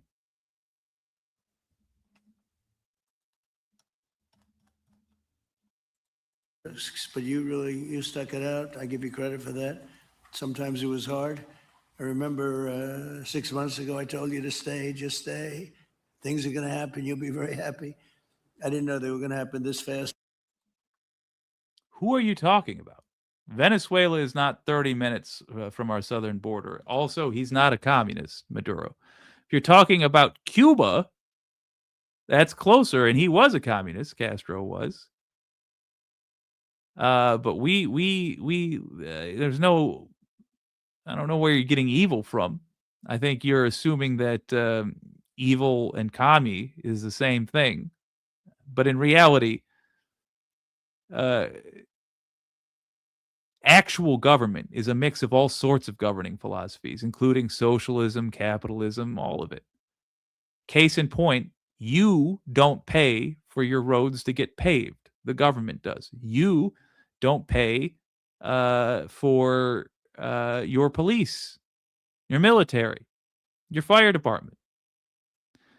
We recognize this is a universal need, so we all pay for it. Those are socialist organizations, the military, the police, firefighters. We should have socialist health care as well, because we know that we all eventually one day will require health care. It's a layup. Should we have socialist boat sales? No. That's for capitalism. Luxury goods, fancy cars, any cars, really. Televisions, couches, new home construction. Those can all be capitalist. But if you find yourself saying a phrase like evil commie dictator, what you are actually doing is informing the rest of us that you don't know really anything about communism or capitalism, etc. You're just repeating rhetoric that you've heard and never bothered to understand, but you were never told you have to understand it to repeat it. In your mind, that's what politics is. Just chanting the last thing you heard from somebody who seemed persuasive and probably had your best interests in mind because they hate all the same people as you. We have to be better than that from this point out, because what you're watching right here is the 0.01% who just risked the lives of your sons, daughters, brothers, and sisters in order to weaken America's standing on the world stage for their profits. Ordered by a man who I bet is asleep as we are watching this. So this conclusively, one thing I think everyone has to know is that if we didn't do this, China or Russia would have done it. and if China or Russia were Always a the next door excuse. neighbor, because essentially this is If not we didn't around do the this evil other thing, parts then of the these other world so countries far would have away done where this you evil thing. fly an airplane for 24 hours before you get there. This is sort of a next door neighbor if you think about it. And I told China and I told Russia, we get along with you very well. We like you very much. We don't want you there. Not going to be there. And if we didn't do this, China would have been there and Russia would have been there. Maybe they both would have been there together, but they're not going to be there now. One thing All right. So that is a great way to know if the person you're listening to cannot be trusted. If they are acknowledging that they have done an evil thing and trying to justify it by saying that if we hadn't, somebody else would have, we don't have time for them. We needn't have any patience for them. They have no value to us as human beings. They are con artists. Replace that with any other crime. Say the next door neighbor got murdered, stabbed to death with a kitchen knife, and somebody's told you, well, yeah, I did it, but if I didn't do it, one of the other neighbors was going to do it. They both wanted to do it. Seems nonsensical, right? It is nonsensical. He just goes up there and he says it with confidence, wearing a suit in front of cameras, and we're supposed to act as though he hasn't just acknowledged that he dishonored us all by using our military to kill innocents, to thieve the natural resources of another country. They're not ours to take. No matter what else you say, no matter how good it's going to be, he claims, for America. Incidentally, it's not going to be good for America. It's already hurt us tremendously. But regardless of that, I mean, that's irrelevant. It's not ours to take. It's immoral. And you must decide at some point in your life, when do I begin living up to the morals that I have? Are you a decent person? Do you think you have the right to take something from somebody else just because you want it? I bet not. I bet you've seen somebody driving a nice car, nicer than yours, and you managed to keep yourself from strangling them to death and taking their car. I bet you managed to do that because I bet you're a decent person. They are not. Be honest about that. Even if you still support them, I will respect you more if you can be honest about that. We do not have the right to thieve another country's resources. We might have the ability for now, but we don't have the right. And because we don't have the right, the world will take away our ability. Our alliances are now shot. No one's following us into a war. They are going to undermine the dollar as the world trade currency. Those days are now over. For a very short-term gain for only billionaires, U.S. power has been crippled, possibly forever. That's the reality we're dealing with. I will tell them and I will tell you that we are open for business. China can buy all the oil they want from us there or in the United States. Russia can get all the oil they need from us, and they do like oil, even though they produce a lot of it. But China and Russia and everybody else is able to go, and we'll be open for business almost immediately.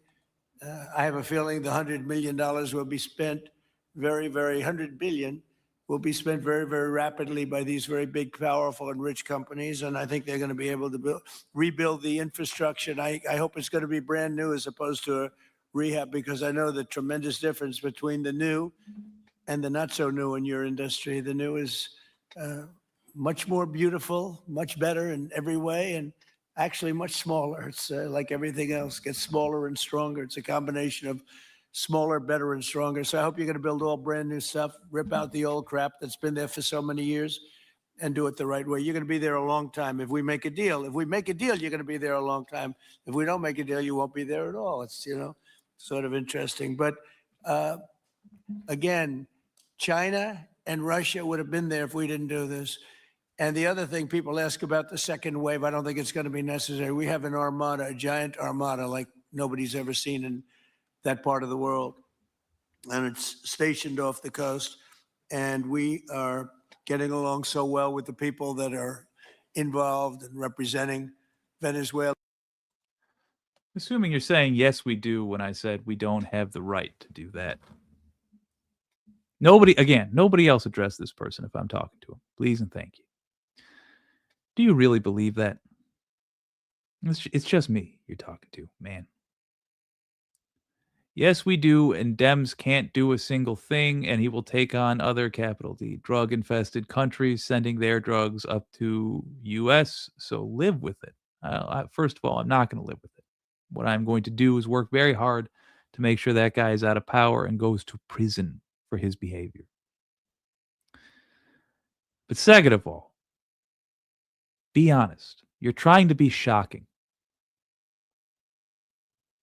I think you're trying to rile me up by saying, and Dems can't do a single thing. Oh, got him. I think you're trying to rile me up because you're uncomfortable with the conversation. But, you know, obnoxiousness is not a debate strategy. And we are not debating to begin with. Do you really believe a country, any country, has the right to take from another country simply because they want something? The example I used before, can Canada invade Michigan, take over the U.S. auto industry? What's to stop them? If it's just a matter of who's got more guns, bigger guns, better guns, the world very quickly becomes the domain of the gun manufacturers and no one else. And the only thing as a species we will have accomplished is the ability to kill each other, something nature was happy to do for us anyway.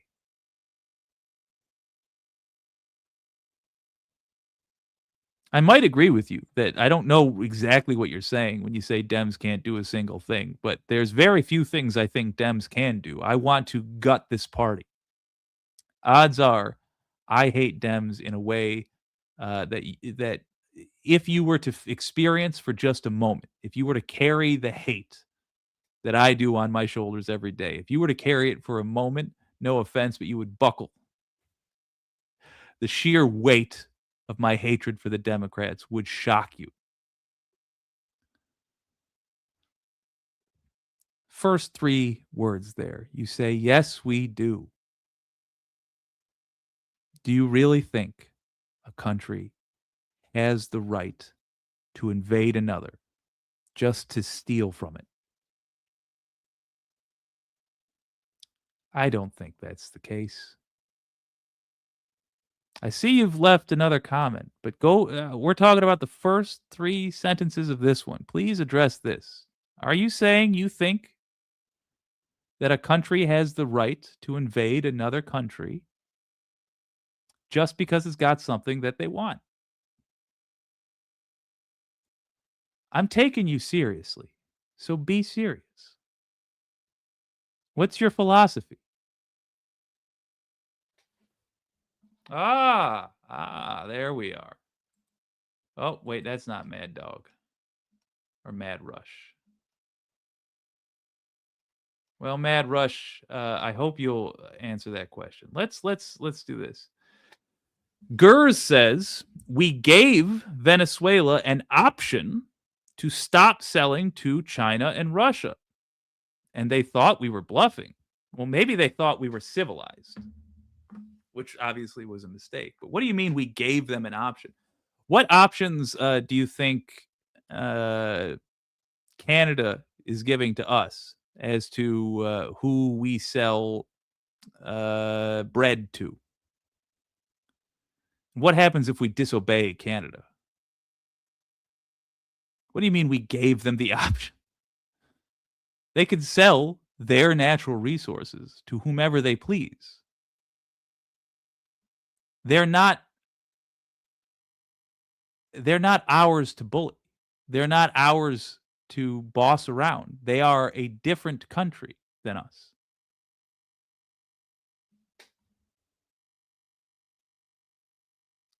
Do you hear what you're saying? Do you see how that's an alarming thing when you say we gave Venezuela an option? So the option was stop selling to these two countries that we've decided you're not allowed to sell to, or we'll take everything that you're selling. Your resources.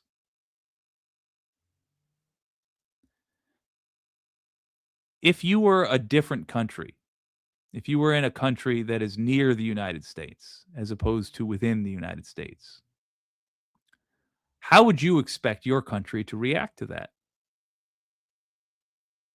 Probably you would insist that your country take certain steps to make sure that the country that was invading others wasn't able to do it to you. The international relations I've heard described as a poker game where everybody's cheating. There's no good people in international relations. I'll acknowledge that. But what do you think your country would do if a different country behaved like America? Probably you would try to weaken the America behaving country. That is exactly what's happening now. So what we are getting is maybe slightly cheaper oil, well, gasoline, for about maybe a year, if that. But again, it's a maybe because the oil executives are under no obligation to sell us things cheaper. They, in fact, are likely to say, yep, gas prices are the same, and we were able to keep them that way because we have Venezuelan oil now. But in exchange for them getting to cut their costs before they sell to us at the same price, in exchange for that, U.S. power has been weakened possibly forever. The U.S. dollar is unlikely to remain the global trade currency anymore because of this behavior you are endorsing. Part of the reason that's happening, by the way, is it freaks out other nations to see Americans behaving with the ignorance and the pliableness and the passivity that Russians do. We look like we are easily duped. And I hate to tell you, we are easily duped. I got duped by Obama. You're currently right now being duped by your version of Obama, who is Trump. They tell you they support you and all the things you say you like. But what they actually do is lie and give all your resources to the people in that room. The same people. Obama and Trump alike, the very same people. So in terms of practicality, you have been weakened and your country has been weakened by these actions. But again, I stress, there's something that is more important than the practical, and that is the ethical. Morality. We have no right to tell another country what they can and cannot do with their resources. That is their decision to make. Plain and simple. That I don't think we're going to have any, I don't think it's going to be necessary to do the second wave. We were planning on a second wave, but the first wave was so powerful and so good and so strong. And frankly, the people in the country, they did the right thing. They were smart. Exactly. They did the right thing. They didn't want to go through a second wave, but we've got a tremendous number of the most powerful ships in the world right there. I don't think we're going to have to use that. I'm happy to say that. I don't think we're going to have to use that at all. If I could ask Chevron, you did a great job. I want to thank you. And ExxonMobil, if you would say a few words, and then followed by Conoco, great companies, massive companies, great companies. Exxon, please. Sure. Thank you, Mr. President. I appreciate the invitation and the opportunity, frankly, for the entire industry to show up and provide a perspective. Frankly, we've been kind of unresponsive to the press regarding Venezuela. But I guess today's the opportunity to address the press directly with respect to a number of questions that have been asked of ExxonMobil. First and foremost, obviously, is the interest that we have in Venezuela. And I think, the way I would position that, I think one of the reasons why we see many of the industry players here is we're in a depletion business for a product that is in great demand and will be in demand for many, many, many decades to come.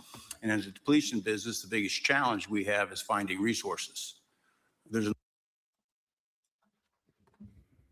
So that straight up was a lie. Every country by necessity is transitioning out of oil use, of needing non-renewable resources because we don't have them.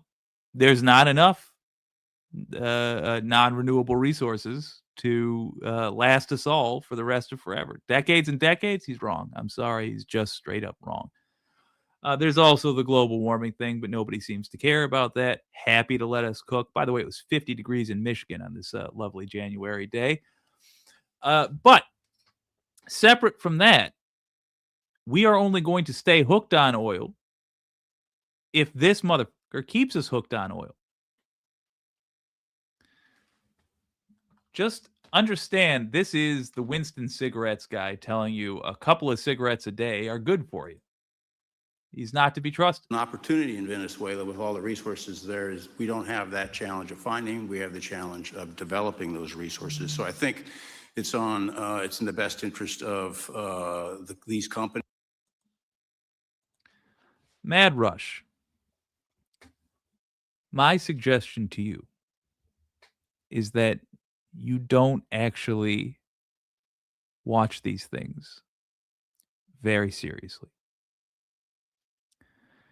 You are talking to somebody who has told you multiple times that I don't like the Democrats. In fact, I would like to see a good amount of them in jail.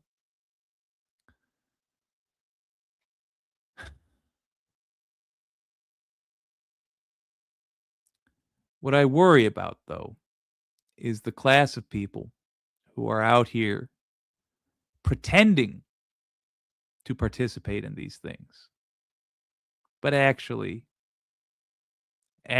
just, I don't know, behaving as though this is a sporting event, that you just cheer for your team without any consideration for what your team is doing. I would encourage you to knock it off. I'm not going to have anybody stop you. I appreciate the boost in the algorithm. I genuinely do. But even though it will hurt me monetarily for you not to arbitrarily just say stuff, listen to what people are saying. Listen to my critique of it. And try to understand. Even if you don't agree with it, you'll at least know what you're disagreeing with. But this is not a sport. This is real life with real consequences. And it is to be handled by adults. You know, you got to be grown if you're going to be doing this stuff. And you don't have to do this stuff.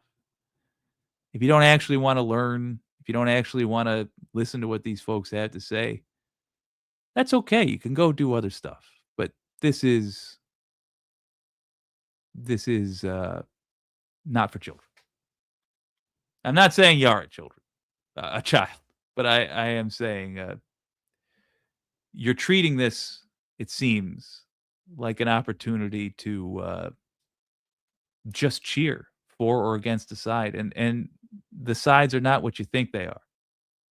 Those people, they're not on your side. I am. Because you and I are on the same side.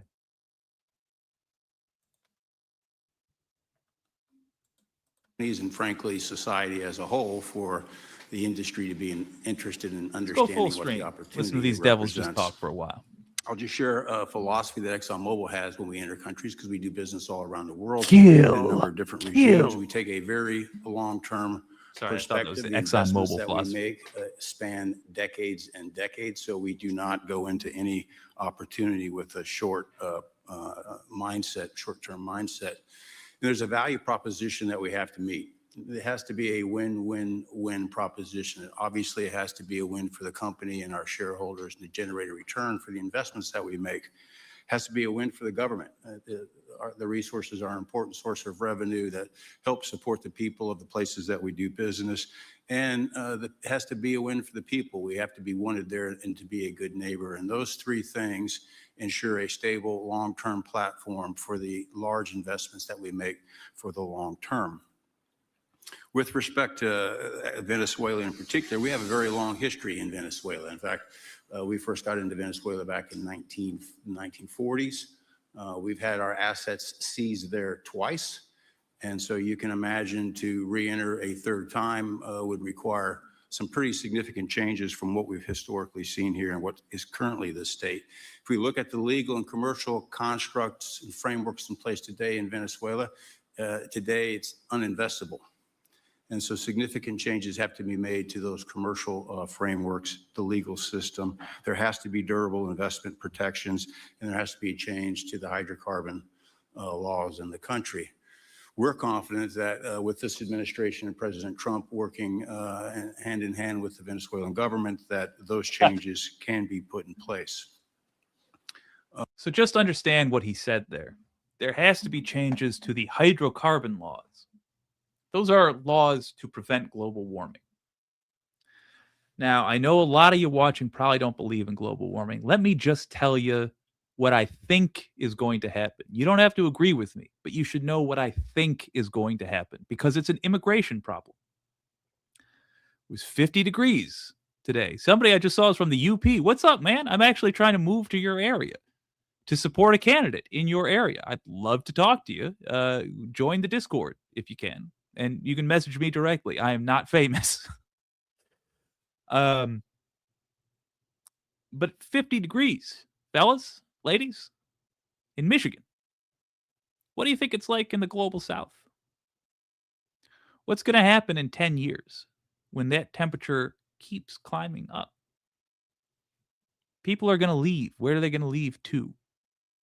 Where it's less hot. If you don't like immigration, and I suspect a lot of you that don't believe in global warming also don't care for immigration at all for any reason, if the person's brown. If you don't care for that, I got terrible news for you about what loosening the hydrocarbon laws in Venezuela so we can, in as dirty a manner as possible, rip the oil out of their ground at a much higher rate than they were initially, and thieving it for ourselves, what that's going to do to the temperature and what the knock-on effects are going to be. Keep watching the news and wait for headlines saying things like climate-motivated migration.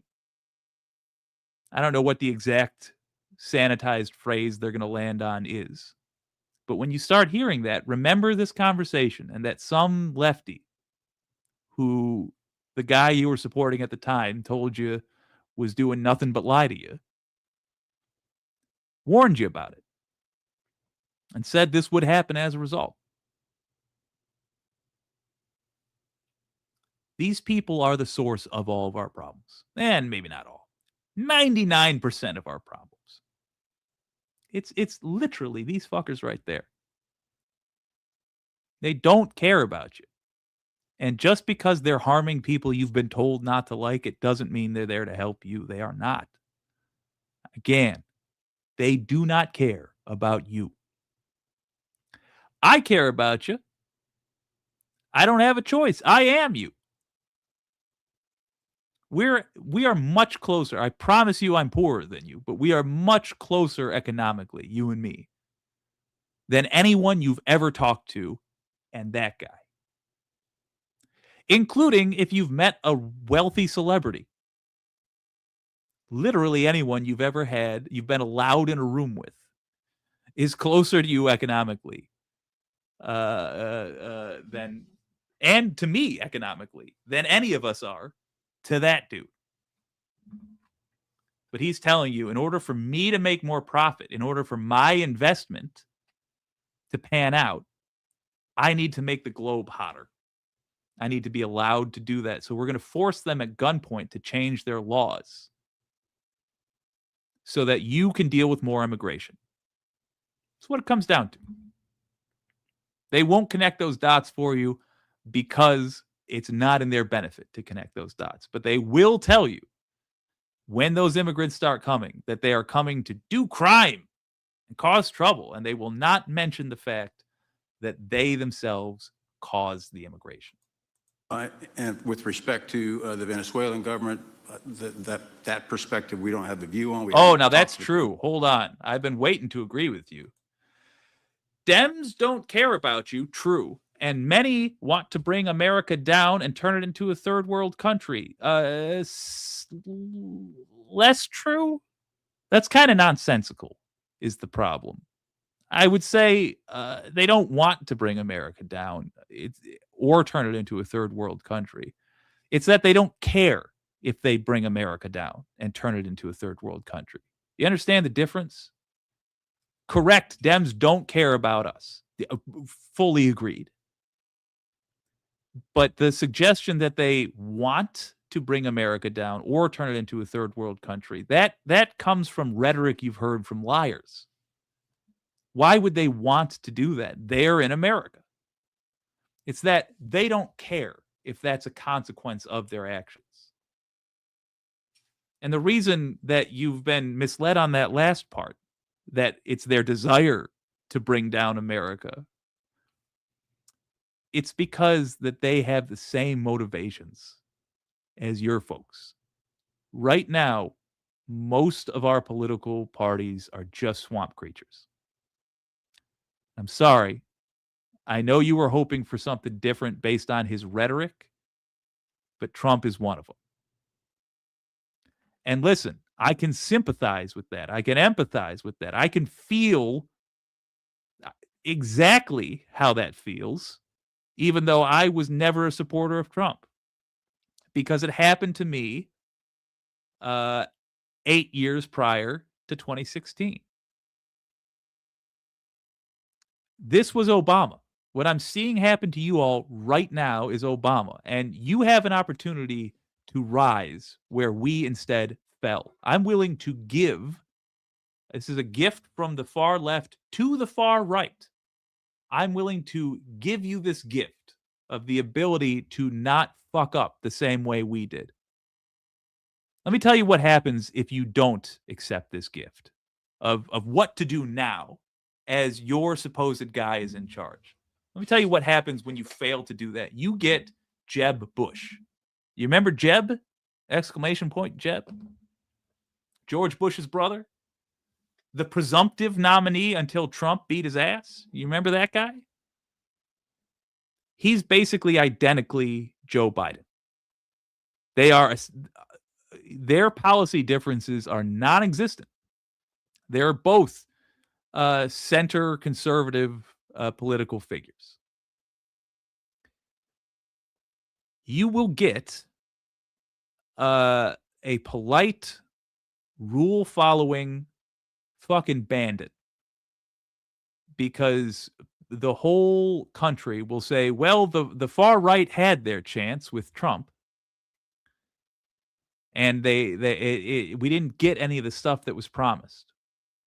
And by the time that comes around, by the time that starts getting said, you'll be saying, wait a minute, I've looked at what Trump did, and it wasn't much different than what Democrats were doing. It was just exaggerations of the same flaws. And I know you're going to be saying that because I'm looking at what he's doing right now, and he's not doing what he said he would do. He said he would release the Epstein files, even though he was cagey about it. Didn't release the Epstein files. He said he would release his tax records. Didn't release his tax records. He said he would build a wall and have Mexico pay for it. He did neither of those things, et cetera, et cetera, et cetera. But I'm not trying to harp on you. Obama was the same fucking guy. Obama got into power because he promised vaguely change. Change, he promised. We didn't get change. We got neoliberal policies. Same shit we'd always been doing. You're enduring the same scam we had to. But it's not too late for you. If you get a hold of this thing now, you can actually change this to a political movement that has some lasting effects. And they won't be the ones that you were promised.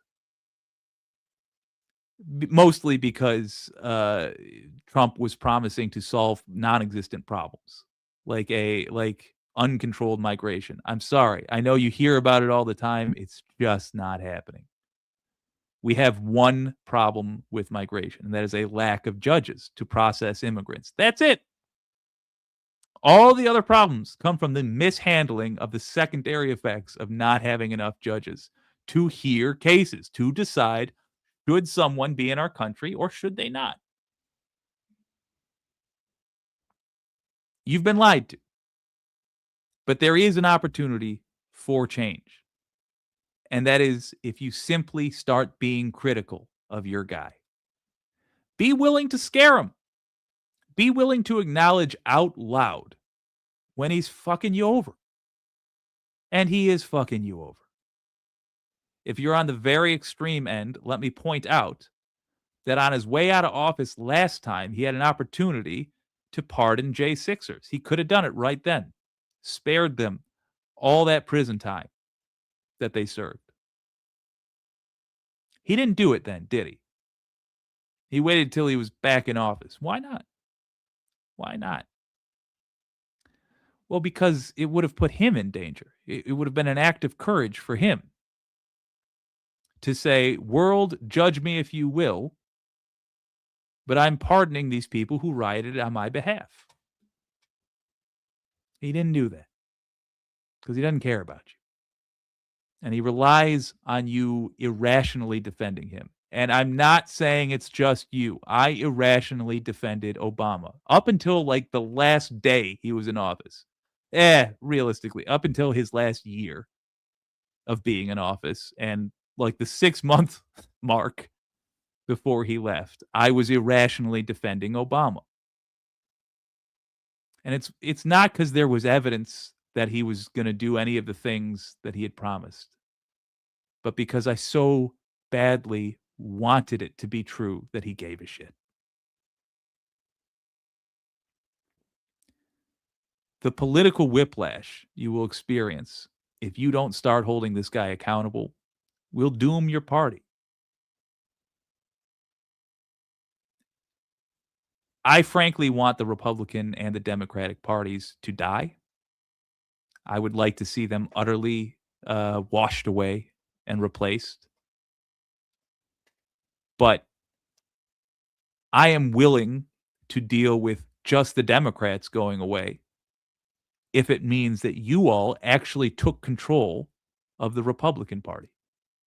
But you don't have control right now because all of this Trump did without your permission, and he was supposed to ask for your permission by informing your representatives of what he intended to do and having them vote on it. He didn't ask your permission. He broke the law, by the way, to deny you that right. Because you're right, Dems don't care about us, but Trump doesn't care about you. But you can make him care by scaring him.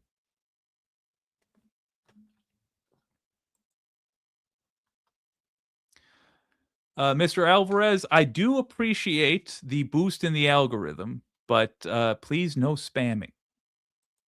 Venezuelan government, and obviously we have yet to assess the people's perspective with respect to ExxonMobil entering the country. In the short term, there are things that can be done while these longer term issues are being worked. For us, we haven't been in the country for almost 20 years. We think it's absolutely critical in the short term that we get a technical team in place to assess the current state of the industry and the assets. Oh, Jerry Carter, be involved. I'm half with you. I miss the days when America was respected and feared. I'm just going to let this guy talk, but quietly in the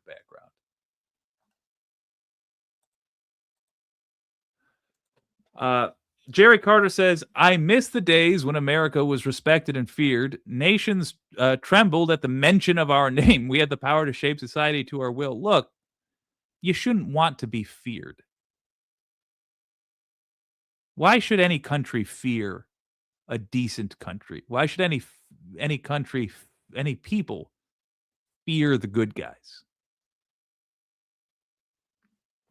Only people who should ever be afraid of us are villains.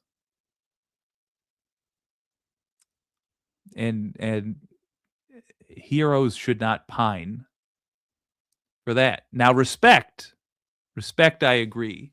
I miss those days. So the Osama thing was illegal. I'm not sure what you're talking about. If you're talking about the raid in Pakistan, yes, it was illegal. I'm not sure that I disagree with it because Pakistan was harboring the fucking architect of 9/11, but without a doubt, it was illegal. I guess I would forgive that. What I'm more concerned with is that Obama, I don't even know if you in your bubble would have heard about this because this was kept out of the mainstream news. Obama killed a U.S. citizen. I mean, directly. Like, he gave the order. His mouth to some general's ears, and then a fucking drone strike. He killed a U.S. citizen. No trial. No trial for that guy. Just straight to execution. No arrest. Just straight to execution. He killed a U.S. citizen. We can't just, like, that's amongst the worst things that a president is capable of doing. To kill one's own citizens. And he did that. Now, the guy was suspected of aiding and abetting terrorists. He was suspected of plenty of things. It was not Obama's place. It was not his right. It was not his legal, it was not within his legal abilities to decide all on his own to kill a U.S. citizen, but he did. That should be prosecuted in a court of law. And we have, fortunately, Obama's one of our younger presidents. We have time, and there is no statute of limitations on murder. But I would like, if we're going to do that, I would like the right wing of this country to do a lot of growing up very quickly and not exaggerate who Obama was or why he's going to trial, et cetera, et cetera. We just have to be on the same page about what he did. But the end result is going to be something you like. The end result, Obama on trial for murder, that's a very real possibility in our future if we start working together.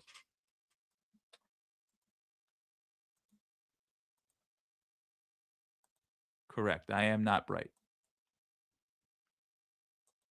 The nephew of a plotter. Yeah. Oh, no. Trump is sleepy. All right. It's already been written off. It's been written. All right, thank you. You'll make it back one way or the other. You're all going to do very well. I think really very well. Marco just gave me a note. Go back to Chevron. They want to discuss something. Go ahead. I'm going back to Chevron, Marco. Thank you, Marco. I was not meant to read that out loud. Yes, go ahead, Marco. What are you saying here? Mark, if you can update us on operations in the ground and with the appropriate approvals, what you might be able to achieve in the next 12 to 18 months, give us a little view from the ground. You bet. So today, Chevron has 3,000 employees in 4 different joint ventures in Venezuela today. Oh, poor Marco and over the Rubio. past 5 to 7 years, they've taken. He was not built for this era. 40,000 barrels a day to He's a soft 240,000 lad. barrels a day, essentially getting those facilities and that equipment up to standards that would be. Hold on. Wait a minute. Mr. Alvarez, keep on dreaming. What are you talking about? Are you not thrilled by the idea that I want to put Obama on trial for murder? Honestly, please answer in the comments. I'm going to be just looking for your comments and nobody else's. Are you not thrilled by that idea? What do you mean keep on dreaming? Do you not think we can make it happen? Because I might see your point there. I think it's unlikely. I'll admit that. It is unlikely, but not impossible. And not if we have bipartisan agreement that we're going to fucking get this guy. I can't even promise that we're going to get a conviction. I'll go that far. But he should not be going on these fucking Sorry for cursing so much. He should not be going on these podcasts and, acting like he doesn't have blood on his hands. In my opinion, he's a murderer. And at the very least, there should be a trial for it. And it's going to really hurt me in a way that would be hard for me to communicate here and now. If I can't even get you on board for that. Yeah. Well, again, Mad Rush, I half disagree with you. He killed families with drone strikes. You say he had no idea what he was doing. No, I don't agree with that. I think he knew exactly what he was doing. I think he does not give a damn that he killed families with drone strikes. I mean, we're splitting hairs at this point, but he is a liar. He lied to me. He lied to you. He lied to all of us. Obama is a straight up murderous liar. There was more drone strikes under Obama than there were under George W. Bush. George W. Bush is the guy that got us into that war. Now, admittedly, the technology was just arriving as Obama got into office, but Obama said, like this guy said, he was anti-war. Here we are again. He's not a good person, Barack Obama. Neither is Trump, but I think you know that. Neither was Bush. Neither was any of these motherfuckers. Sorry for the language. I am sincerely trying to curse less, but when we talk about U.S. presidents, I don't think there's any one alive or maybe ever that I don't despise on a personal, moral, ethical level. You're right, says Mad Rush. He didn't care, and whole families died. That didn't need to happen. Yeah, 100%. Unnecessary and proven so by history because we didn't gain anything from it. The only time we advanced U.S. interests in the last 20 years by using military action was that illegal raid on Pakistan. Again, probably an illegal raid on Pakistan. I guess I'll stand by it because of how it panned out. But, I mean, that's one drop in the bucket of the trillions we spent just to terrorize the rest of the world, seemingly randomly. Clown show. There needs to be criminal consequences for this shit. Sorry. Call him out, Wicked. I'm happy to. I am absolutely happy to. In the room would be more accustomed to. Given the work we've done with Secretary Wright and Secretary Burgum and even Secretary Bessent, I think we have a path forward here very shortly to be able to increase our liftings from those joint ventures 100%, essentially effective. Oh, I like the first half of that with the hot cup of joe and the cigarette sandwich for breakfast. I don't know about the pride of knowing we were superior to everyone else. I like the humility of being convinced we're superior to no one. I think it's for other people to decide who's if you're the best. But certainly, when it came to industrialization, when it came to advancements in science, especially strangely enough, materials science like Velcro and plastics, etc. Yeah, the U.S. Was booming in the 40s and 50s. And by the way, check out what the tax rate was at the time. Look at the top marginal tax rate. And just to summarize it for you, if you don't feel like looking up the charts, everybody that made the equivalent of $4 million or more a year during that time got taxed at around 80%. By the end of the 50s, it was 90%, I believe. Whereas now they're taxed at about 33%, which means the taxes for the people that make $4 million or more a year are now less than half of what they were, about a third of what they were. So if you want to go back to the times, at least the feeling of the times, like it was the 40s and 50s, an easy way to get there is to take every see you next Tuesday in that room and slap a 90% tax on their income. It's what I'd recommend. Oh, there we are. Of course, also we could eat cigarette sandwiches and drink a cup of Joe. I'm fine with that as well. Immediately. We are also able to increase our production within our own disciplined investment schemes by about 50% just in the next 18 to 24 months. And that's just leveraging what's on the ground. So to Secretary Rubio's comments about phase one, this is taking the momentum of improvements we've already made. Yeah, you're not wrong, Saucy. You are not wrong. We are glossing over the fact where black people were lynched and not allowed to go to school or check out a book at the library. But you're right, glossed over. And you're right about everything but that middle part of the bottom sentence, because not great times for everyone. I realize you're being sarcastic. But you want what white men had. That's it exactly. You've nailed it. I do want what white men had in the 40s and 50s in America. And the key difference is I want everybody to have it. I want you to have it if you're white, or if you're brown, or if you're yellow, or if you're red, or if you're a lady, or if you're whatever the... I want the sort of veterans home loans to return. I want the government provided infrastructure jobs to return.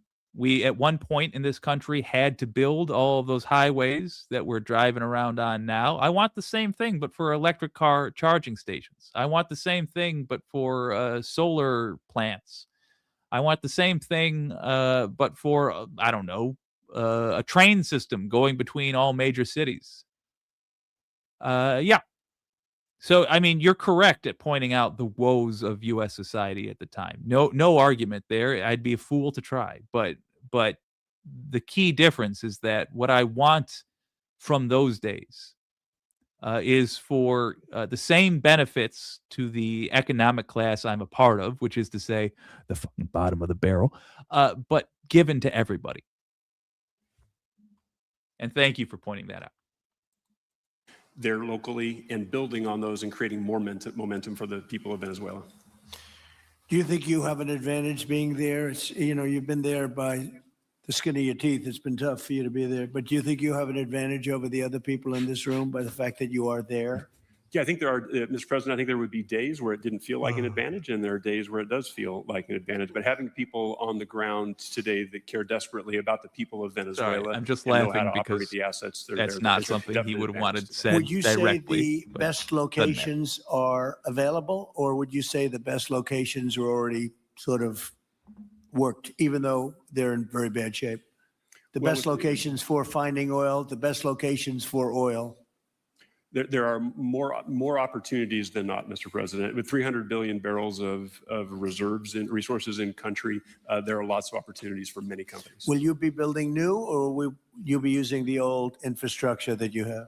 Yeah, today it's a little bit of a mix, but today it's mostly us taking the Groove Dragon, we are a rocking nation built on silt. A lot of times I look up what you're talking about after the fact and find that it was a very clever comment. I don't want you to think I'm ignoring you, but I don't have your vocabulary. and generally it takes me a while to figure out what you're saying. But again, it's not on you. I've done the research. It is my bad, and I should probably learn more.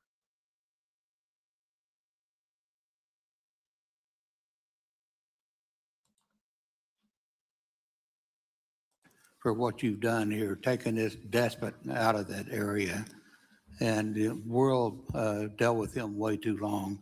Certainly, our industry knows that this is a real jewel that can be developed for the people of Venezuela, and also benefit the world. And like Secretary Wright said, it has not been done. That's not been done in the past, and I appreciate the audience. They had a Thank good you. chance Yes, at I it. get it, Groove Dragon.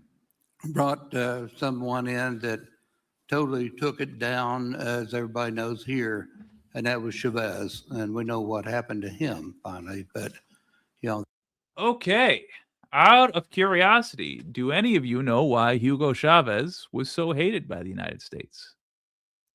Do do do do do do. Well, the reference frame, I swear I'm not ignoring you either. It's because they nationalized Venezuelan oil.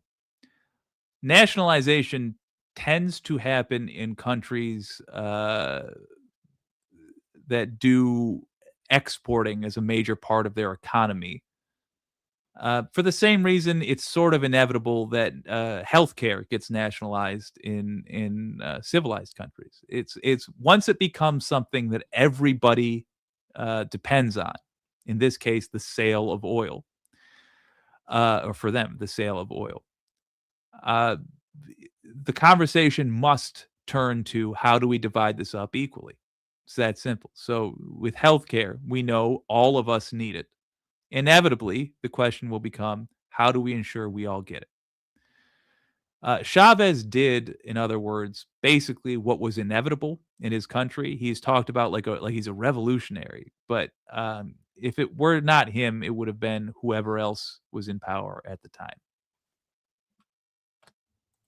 That ruined the industry. But we talk about him like he's evil. They talk about him like he's evil because they lost money. They were the ones that were robbing Venezuela, like they're doing now. Very wrongly. And again, not giving you a better deal. Anyway, we're glad to see what's happened here, and look forward for the opportunity for a lot of people in this room, but also for America and the country itself. Are you going to be involved in T-Bone. Going in? Because, you know, he's in North Dakota and he's in Oklahoma and some incredible places. It's a little bit different, but there's no doubt about you won't have to worry about the straw too much here. You can just go at it.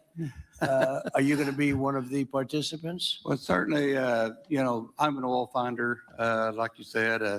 Barry Spitzer, you know, told that story. The coach. And he's kind of exaggerated a little bit. It doesn't come out quite that easily usually. But anyway, great story. I love it. And I love Barry. Barry's the one that told me this. Yeah, he's a champion, you know, and in a lot of ways. So love that story. Certainly, it excites me as an explorationist. You know, everybody has that in their blood, and you know, it is a very exciting country and a lot of reserves.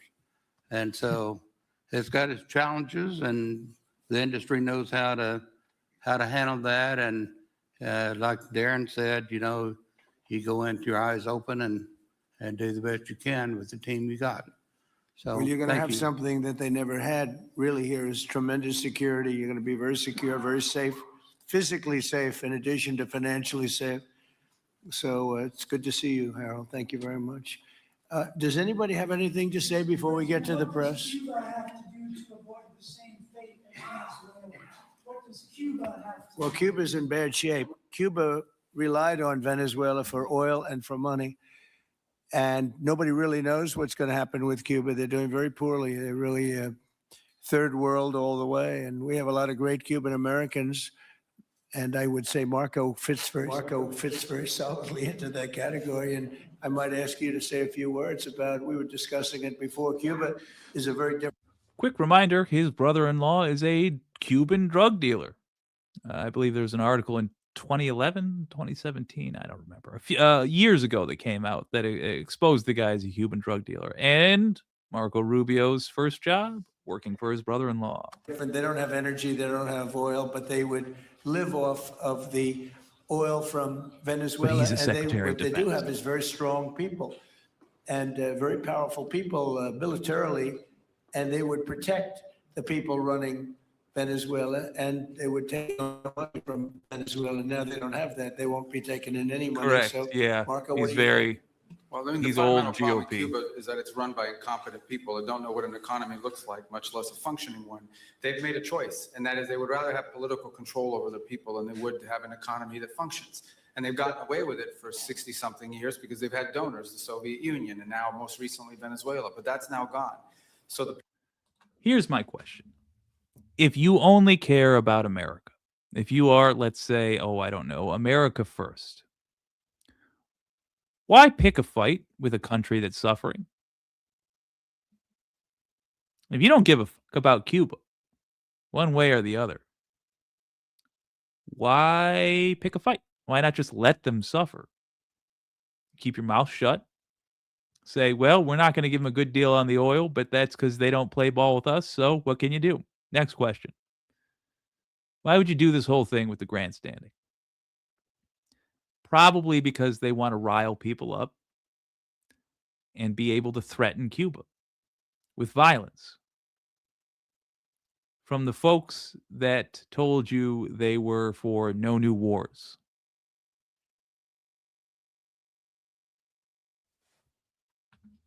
It's just more crap.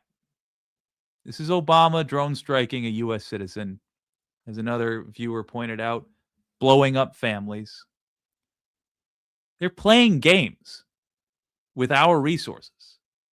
They're acting like they don't know that you all can't afford health care, that the Epstein files have still yet to be released,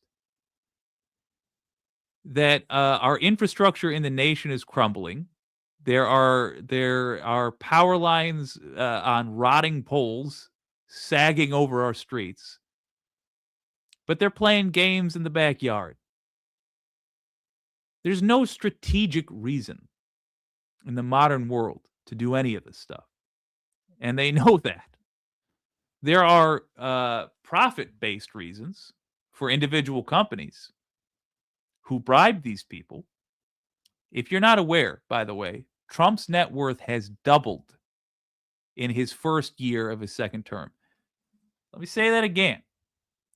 That guy's total net worth, the amount of money that dude has in the bank, doubled while he was in office. Hey, have you got an email from him asking for money recently?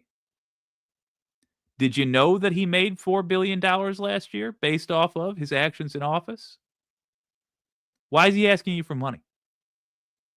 How much money collectively did the nation give him over the last year? Because I bet it wasn't more than $4 billion. This is Obama too, the conservative version. Never mind that there's nothing conservative about his policies. It's all big government stuff. It's disgusting. People in control in Cuba have a choice to make. They can either have a real country with a real economy where their people can prosper, or they can continue with their failing dictatorship that's going to lead to systemic. All right. Just to address this in broad strokes. Number one, you cannot take them more efficiently than buying them would have been. It involves violence. It involves flying planes that cost $50,000 an hour to fly. For the invasion of Venezuela, where Maduro was kidnapped, just in plane costs alone, it costs us $7.5 million. Second, obviously, we don't have the right. Obviously, we don't have the right. And you must know that. As you were typing this, you must have known, this will get them mad because this is a very cruel thing to say. Because you can take what's not yours and make money selling things that aren't yours. Come on. If we are a moral nation, it will only be because we are, as a peoples, moral, and that we insist upon morality from our leaders. Thieving by force is not moral. And you know that. Making money, the fact that it maybe profits us, is not a justification for violence. But, incidentally, we're not going to make money. Maybe they will make money. The billionaires in that room, maybe they'll make money. But what we're going to get is all. And I can tell you what the cost has been for us already. The cost is way more valuable than anything Trump could build back up, even if he doesn't die before his this term is up. And by the way, he looks like he's barely hanging on. The cost is the US dollar no longer being the global trade currency. That's worth so much more than any one thing any president has ever done. The fact that the rest of the world decided to make our dollar the global trade currency has stabilized our dollar. It keeps it propped up, basically. That's going away. It's already multiple groups of countries have already announced that they are looking into replacing the dollar as the standard currency for trade. It's a boring thing. I know. That's called soft power. I know it's boring. It's also way more important than any of this exciting crap. Exciting because I think it's evil and you think it's rad, maybe. Who knows? It's just a game they're playing. And you and I are the victims. The US dollar getting replaced as the global trade currency because now Europe doesn't know if we're going to try to steal Greenland. Canada can't trust us. The people to our south certainly don't trust us, and rightly so. That getting replaced is devastating. And we might not ever be able to achieve the power we had again. We might have to learn to live as a less powerful version of ourselves, because now that major piece of leverage that we had held for certainly your whole life, if you're not requiring a magnifying glass to read this, that's going away. And that very boring, mundane, grown-up thing that was a source of the major portion of the U.S.'s strength is now going away because of that child's behavior. The global temper tantrum they hold, the thieving that they're doing. You don't have to like my guy, but you got to be honest about who your guy is, or we're just never going to improve.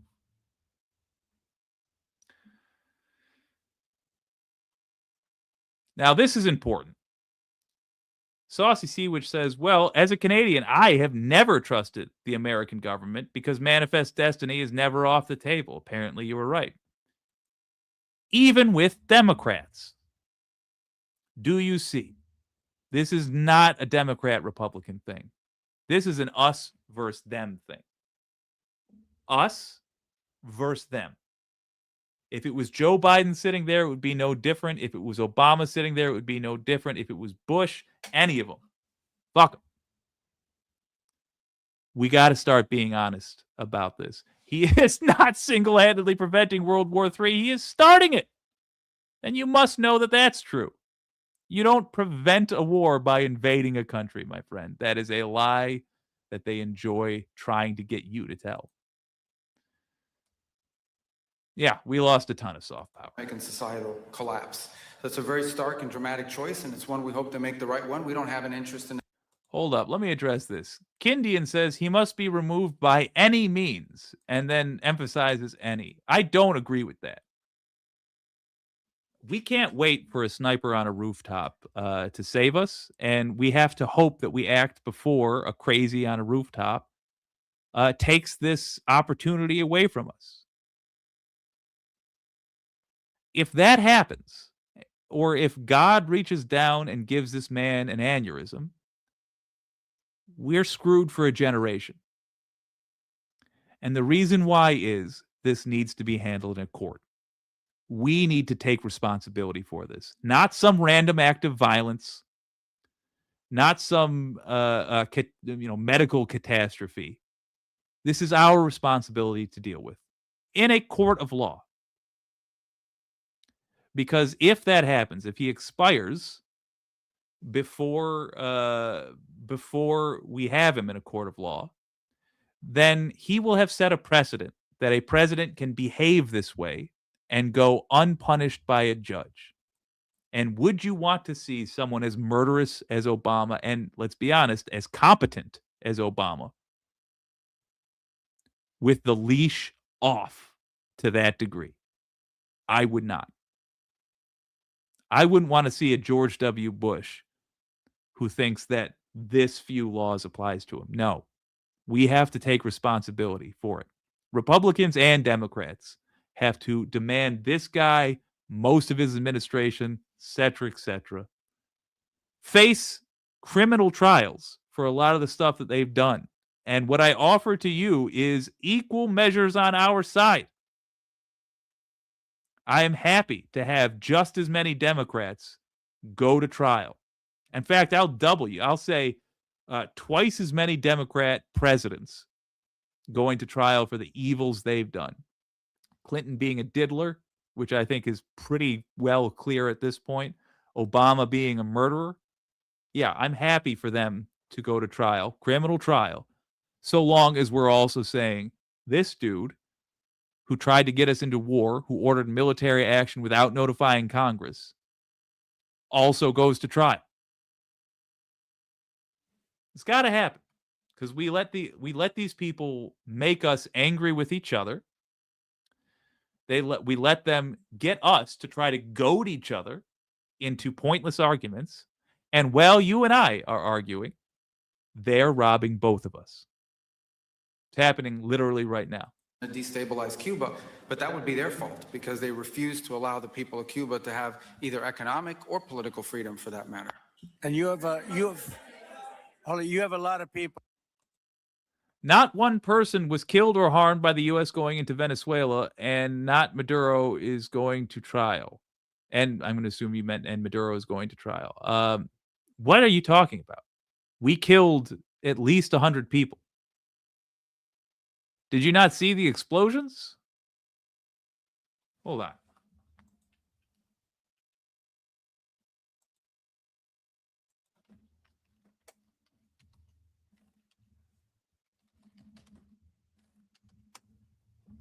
You must have seen this.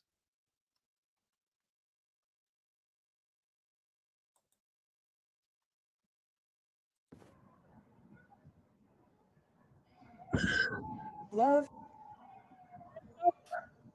Oh no.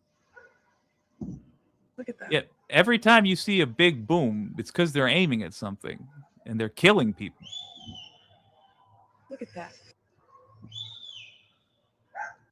So I'm not sure where you're getting this idea that nobody was killed or harmed, but I'm assuming that what happened is you heard somebody say that to you and they said it confidently and they told you that lying is okay. If you find yourself lying for them, ask, what have they made me?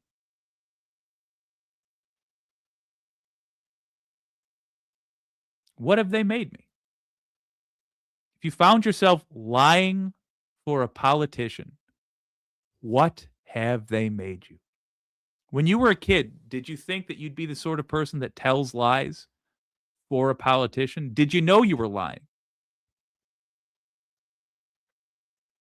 I'll tell you this, I've obscured the truth. I've refused to read up on the details because I suspected I knew that I was going to see something bad back with Obama. I'm ashamed of that every single day. You have an opportunity to lessen the burden that you're going to carry on your soul for the rest of your life right now.